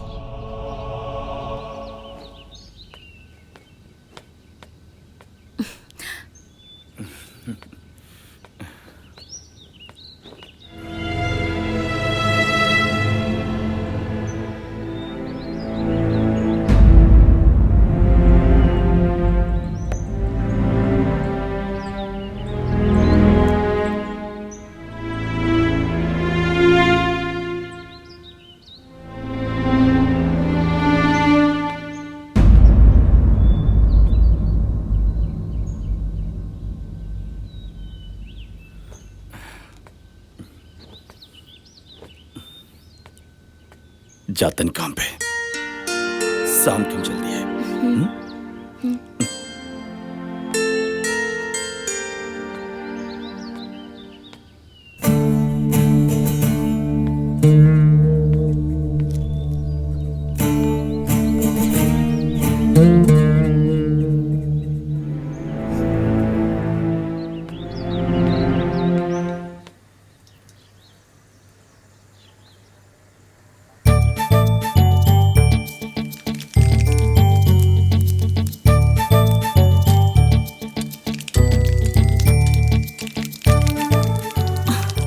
बैठल बानी, जाई ना। दीदी देख ली है तो का सोची है? अरे केहू ना कुछ सोची, सब लोग अपना काम में बिजी बा। रउआ समझी लेना। तार हेल्प करता नी डाला। जल्दी बनाओ, माई के दवाई भी खियाए के बाटे। हो ये गेल बस, तनिक देर में हो जाई।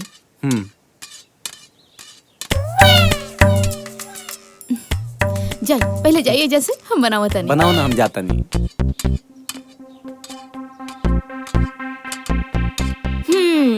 का देवर जी, आज तो रउआ लौक गई नी। अरे तनी छोड़ दी। ठीक बा भाभी। अरे बबुनी, ये बतावा ये कौन ची का दवा? ये केकर दवाई है दीदी? हम बतावा तनी, पहले ये बतावा कौन ची का दवा है? ये रउआ के कहाँ मिलल? अरे हम बता दे, पहले बतावा कि कौन ची की दवा है? ये तो कैंसर के दवाई है। कैंसर की दवा? का भाई? ना कुछ ना।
तनी बात करा दी भैया से। का बात बा? हमके बताई, हम वहाँ से बोल दे। माई के बहुत तेज से तबीयत खराब बाटे। डॉक्टर साहब कहतल हैं कि 5 लाख रुपया लागे। यही बारे में भैया से बात करे करला। तनी बात करा दी भैया से। आउ हमरा लगे नहीं कि वो फोन घरे छोड़ के गेल बनी। आइम तो बात करा दे। अच्छा ठीक बा, रखा तनी। का भइल जानवी? अरे वो सहेली के फोन रहे। अरे जब देखा फोन, अरे कितना फोन आवेला तोरा के?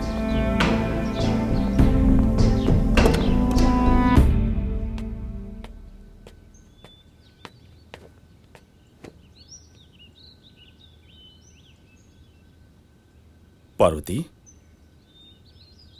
का बात बा? गुस्सा में कहे बाड़ू? क्यों कुछ कहल का?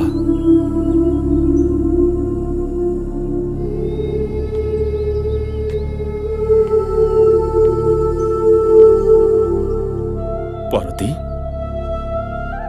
आज फिर घर वाला लोग कुछ कहा लगा।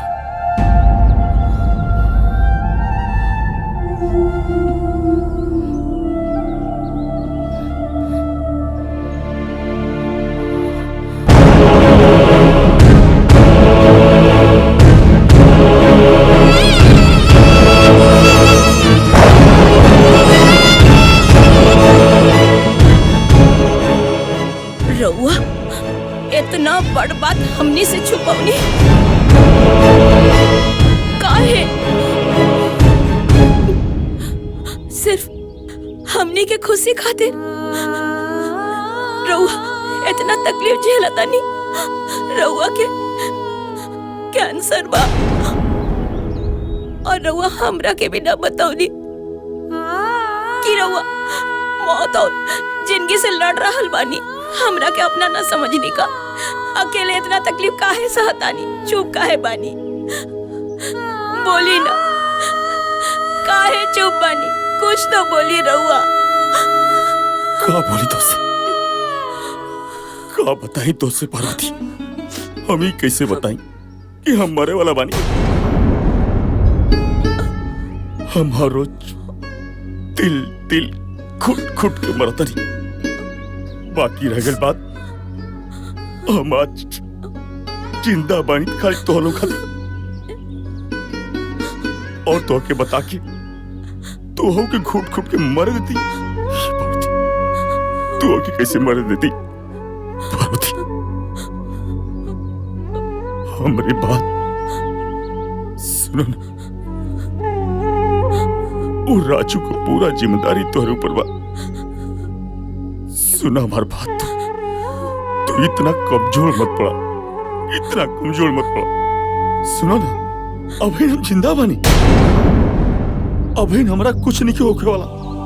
अभी हम जियब। रउआ कैसन बात करतानी? अरे अगर रउआ के कुछ हो जाए तो रउआ सोच ले बानी हमने के का होई? और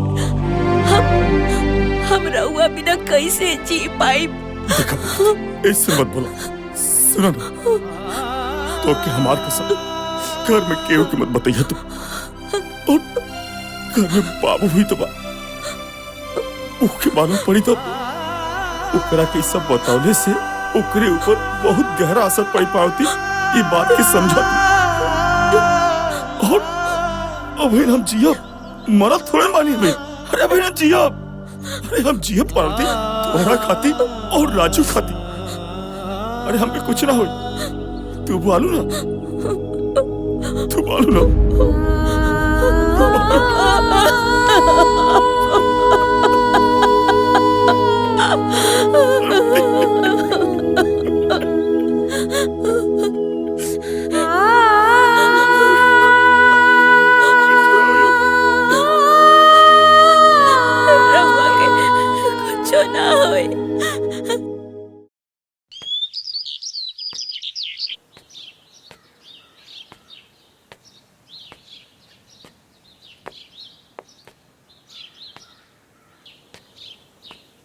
भैया सुनी ना, दीदी अपन सब गहना दे देली माई के इलाज खातिर।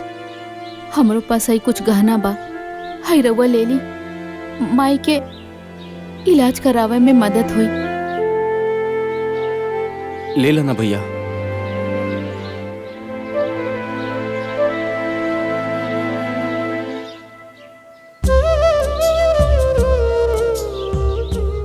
भैया अब आगे कैसे का हुए?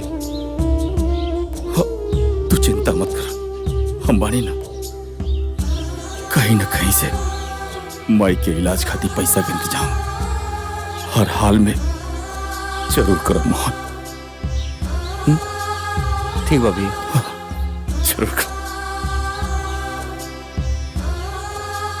चलो।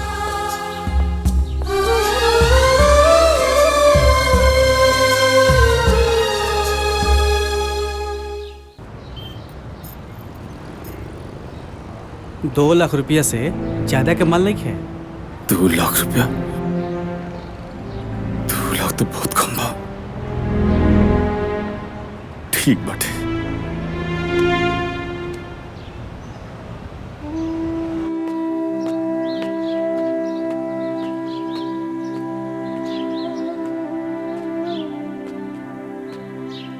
शंभू बाबू। हाँ नमस्ते। प्रणाम प्रणाम प्रणाम प्रणाम। मोहन रउआ के बारे में बतौले रहे। बड़ा तकलीफ लागल सुन के कि माता जी की तबीयत खराब बा।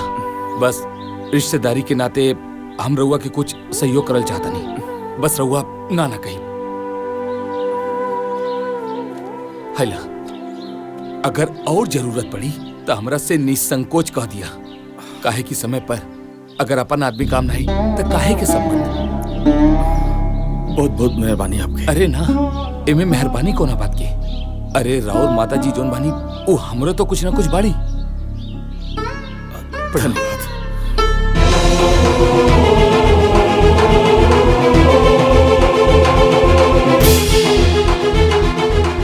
ए, माई बीमार बिया तू चले तू इलाज के लिए पैसा खर्चा करे के पड़ी।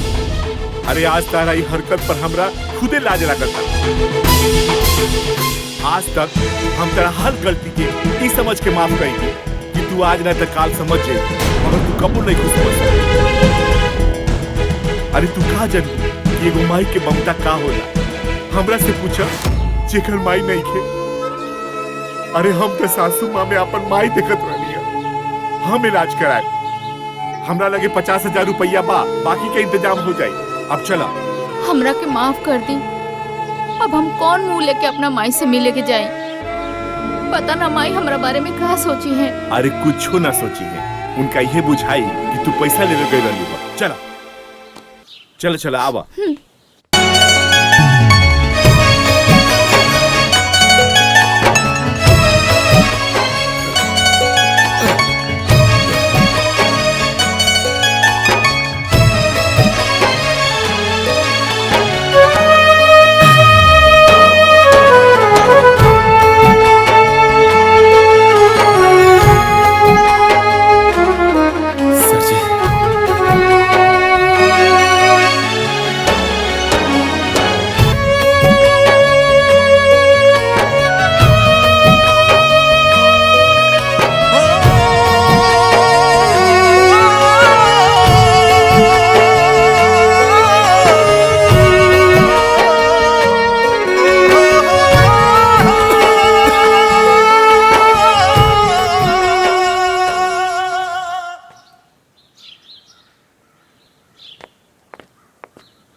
प्रणाम बाबूजी। खुश रही, खुश रहो। ये सब कैसे हो गए बाबूजी? हमरा तो दिव्या से पता लागल है कि अम्मा जी बहुत सीरियस बारी, मगर वह तनको चिंता मत करी। हैली 50,000 रुपया अभी इतने रहा, बाकी हम इंतजाम करें, मगर दवा इलाज में कोनो कमी नहीं करे के। रउआ एकदम चिंता मत करी, सब ठीक हो जाए। बाबूजी मैं ठीक हो जाए नु। अरे बेटी, भगवान चाहिए तो तहार माई बिल्कुल ठीक हो जाएगी। तू चिंता मत कर।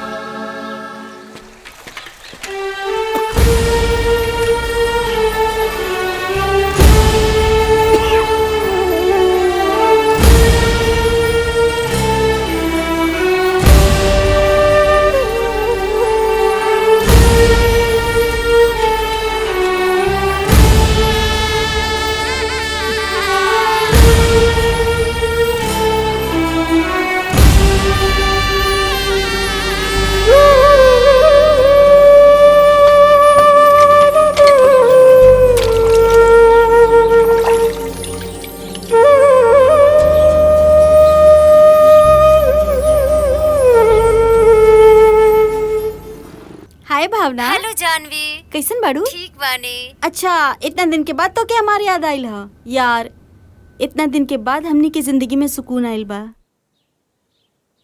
मतलब गांव छोड़ के शहर में लेके आइल बानी। बीजी बताओ तो। इतना परेशान कर देले बा लोग पैसा खातिर कि का बताई। केकरा से बात होता हो? अरे कोई ना, हमार सहेली बिया।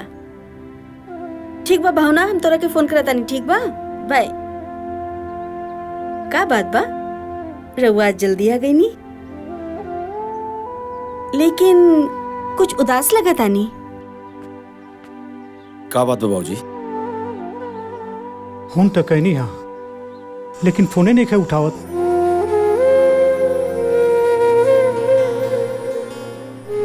रउआ चिंता मत करिए बाबूजी, कहीं व्यस्त होइयो, खुदे फोन करियो। अब कौन उपाय बा? आप आराम करिए बाबूजी, हम सब देख ले, हम देख ले बाबूजी।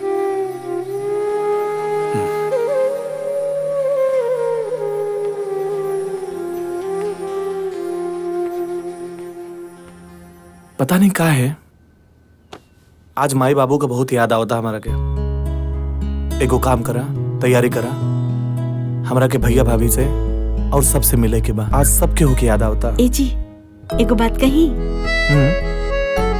उ दिन दीदी खातिर साड़ी ना ले रानी, उ लेके चली का? दीदी के बहुत अच्छा लगी। का बात बा? आजकल फैमिली के बारे में बड़ा सोचता रो। ए जी, हम कबो न चाहत रानी कि हमार फैमिली से कोनो दुश्मनी रहे। बस हम तो ई चाहत रानी राउर 2 पैसा बचे, और हम का दुनिया के केहू भी पत्नी ये चाहे कि ओकर पति के 2 पैसा बचे। कितना समझदार हो गई बाड़ी हमार मेहरारू। चली खाना खा ली।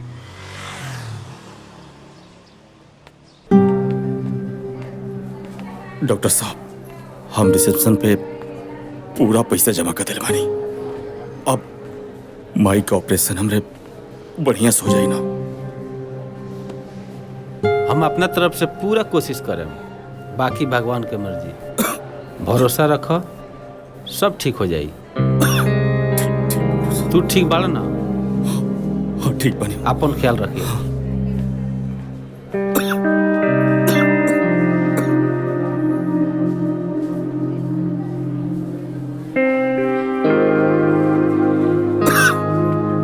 का भइल जी? डॉक्टर साहब ऑपरेशन करता नहीं, सब ठीक हो जाए। हाँ। तार माई ठीक बड़ी बेटा? डॉक्टर साहब को खतरा ऑपरेशन सक्सेसफुल हुई। आप बैठी भाजी।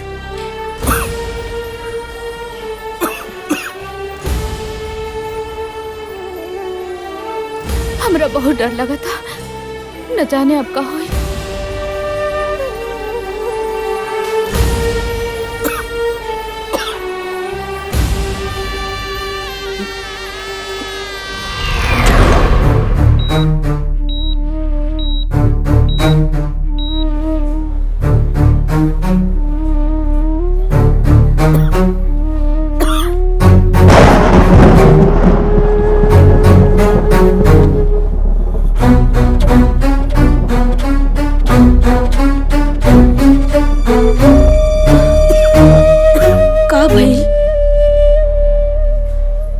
कुछ ना, अब ठीक बनी, अब ठीक बनी।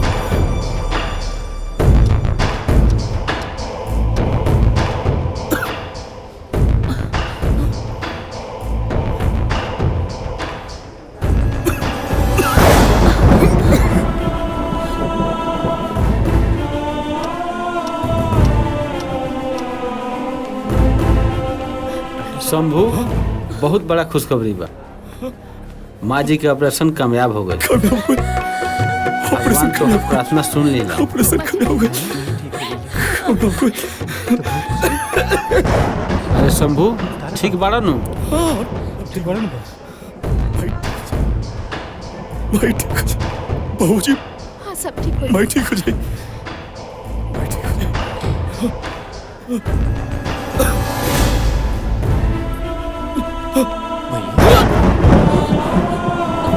अरे शंभू, अब बहू काहे भागो? रउआ नहीं जाना। दीदी, बहुत बड़ा राज एगो अपना दिल में छुपा के रखले रहनी। शायद आज वो बतावे के वक्त आ गइल बा। का राजबा डॉक्टर साहब? शंभू के कैंसर हो गइल। वो लास्ट स्टेज। लास्ट स्टेज पर? ना जाने कब का हो जाए। शंभू बेटा।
ए जी का भइल रहुआ के बोली ना का भइल भैया भैया का बोलता रखे भैया के का हो गई का भइल दीदी इतना बड़ा बीमारी के छुपा के हमरा के गैर बना देला बेटा, गैर बना देला। अरे बेटा तू हमरा से बतौले रहता तो ई बाप अपने आप के बेच के तहर दवाई कराई बेटा, तहर दवाई कराई। हम तरह से कहियो नाराज हुए नहीं हो, लेकिन आज हम तरह से नाराज बानी भैया। आखिर तू हमारे के सपेला बना ही देला भैया। इतना बड़ बात छुपा के रखला। अगर हम तार संगा भाई रहती तो तू हमरा से सब बतेले रहता ना भैया। आखिर तू ऐसा काहे कइला?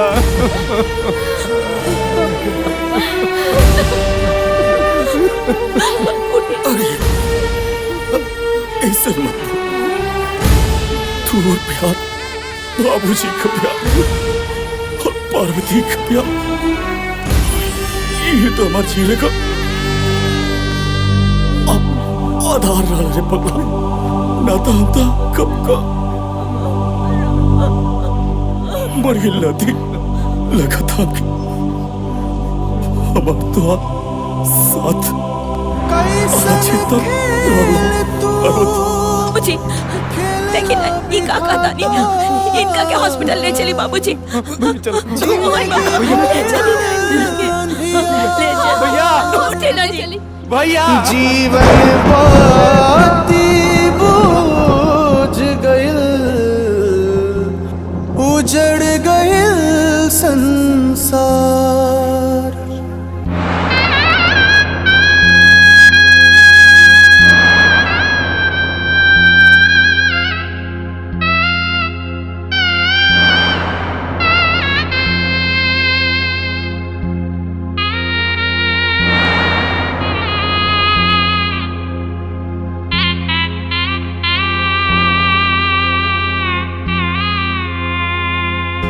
सैया जी काहे हमार बोलत नहीं की बरसता नैना लोरवा पोछत नहीं की।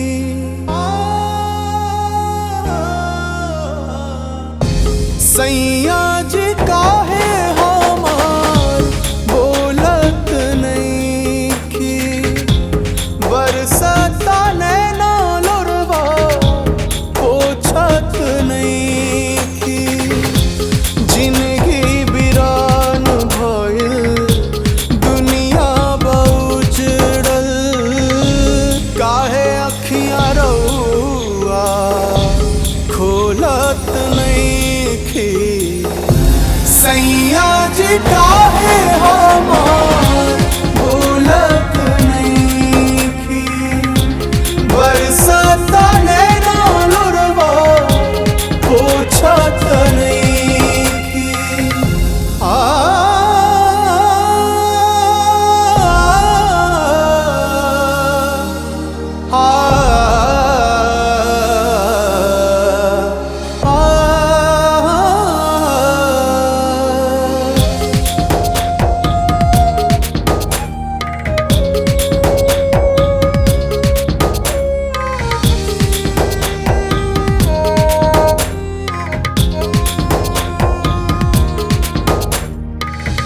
काहे रोठल बानी बोली कैसे मनाई पीर करे जवा के कैसे दिखाई।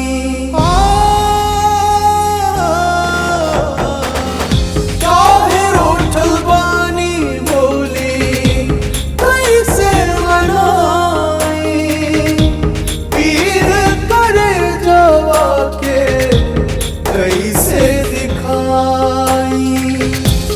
असरा के दिया बोतल अरमा बिखरल तरसता खिया देखत नहीं की सैया जी काहे हमार बोलत नहीं की बरसता नैना लोरवा पूछत नहीं की।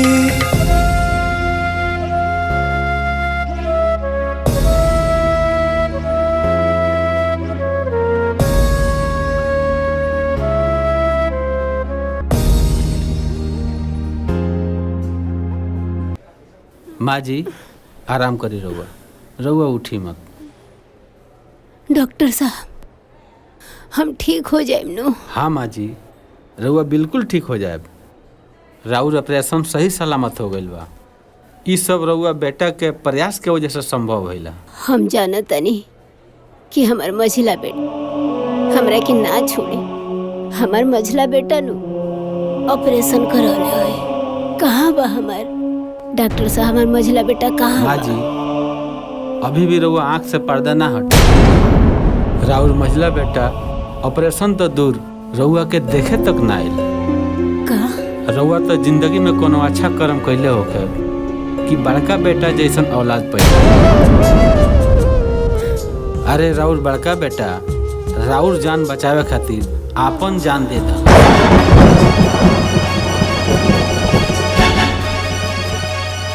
रहुआ तो पहले से ही आप कैंसर के इलाज करवा रहे हैं। माँ जी के ऑपरेशन खातिर इतना सारा 5 लाख रुपया रहुआ कहाँ से लेके आए? आप चिंता मत करिए डॉक्टर साहब, हम अपन कैंसर के इलाज छोड़ दें, लेकिन माई का हम इलाज जरूर कराए। कहीं से भी इकट्ठा करे पड़े पैसा हम जरूर कराएं।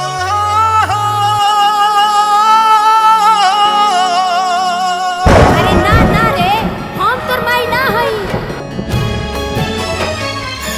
ते हमरा कोखी से पैदा ना हो सकेली। तोरा जैसन औलाद हमरा ना चाहिए। आइल जमाना कि दुगो आँखी देखे परिवार हो, दुगो आँखी देखे परिवार। मन करे जहर माहौल खाई मर जाईती। अपन जान दे दिला डॉक्टर खाई मर हमरा बेटा के पास जाए दी। निकले नया धाम हमरे के जाए दी। माँ जी रहुआ आराम करो, रहुआ उठी मत। कितना भागन बानी। हो खेला बिहान।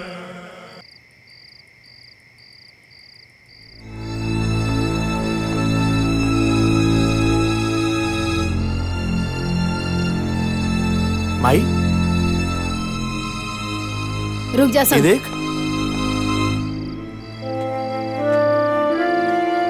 का भइल माई? ऐसा के बता जे आइल बड़ा तू? हाँ का बात चल बा? जवन लेवे आइल बड़ा? अरे सब कुछ तो खत्म हो गई, सब बर्बाद हो गए घर में। तू ऐसे काहे कहता रे माई? मत कहू हमरा के माई, हम तोर माई ना है। हमरा के माई कहे वाला, हमरा के माई समझे वाला जब समूह नहीं खे तो तोहनी के कोनो जरूरत नहीं खे। हमरा कोनो जरूरत नहीं खे। अखिया के लोराबा कबो न केहू पोछल, बुझल खाली हमरा के आन हो, बुझल खाली हमरा के आन। भैया कह देला ना सौतेला वाला बात। पूरा गांव जवार जाना था कि हमने तुम्हारा सौतेला भाई है। माई बाबू कहले कर जवा लगा के भैया बेटी को पुतूना खोली ह जुबान, ताना बाना सुनी सुनी हो खेला बिहान, ताना बाना सुनी अरे बस भैया बस, हो खेला बिहान। सब कुछ जान के भी अनजान बनता रहा। अरे तेरा मजली भौजी से सामास मिली तब न तू घर परिवार के बारे में जानबो। अरे तू तो मेहरी के गुलाम बड़ा गुलाम।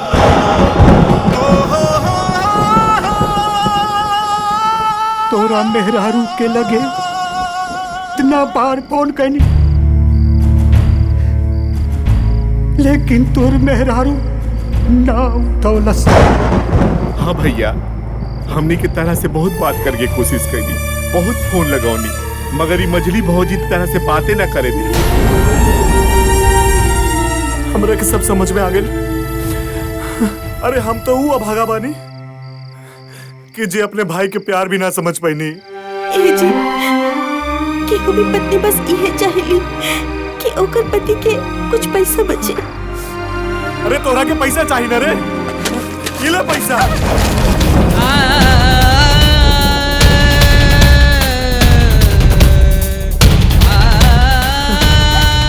खाली एकरा वजह से अपने राम जैसे भाई के हम खो दे दिया, सिर्फ एकरा वजह से।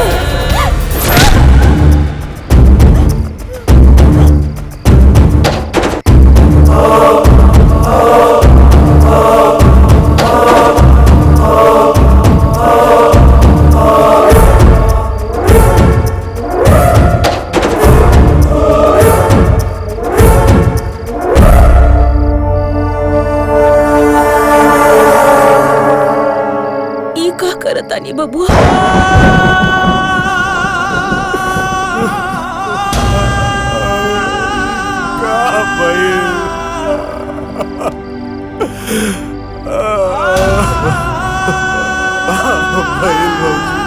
बुरा के माफ कर दी भौजी।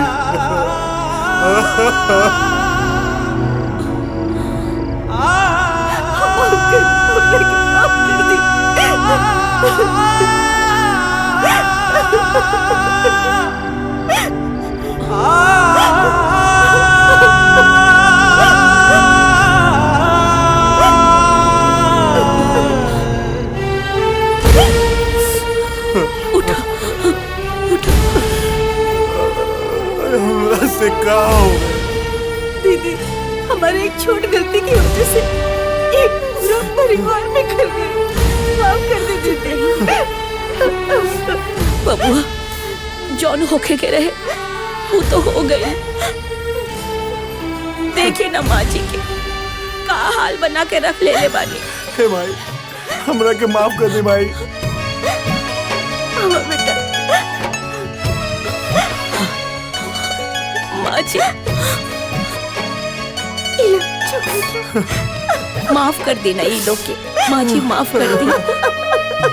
हमरा के माफ कर दे रे माई। हम के हैं माफ करे वाला? हम तो भगवान से यही कहब कि हर घर में ऐसा ने बहू आवे। बबुआ, तुम्हार भैया हमेशा चाहत रहलन कि ये परिवार हमेशा सुखी रहे, और ये जहाँ भी हुई हन बहुत खुश हुई हन।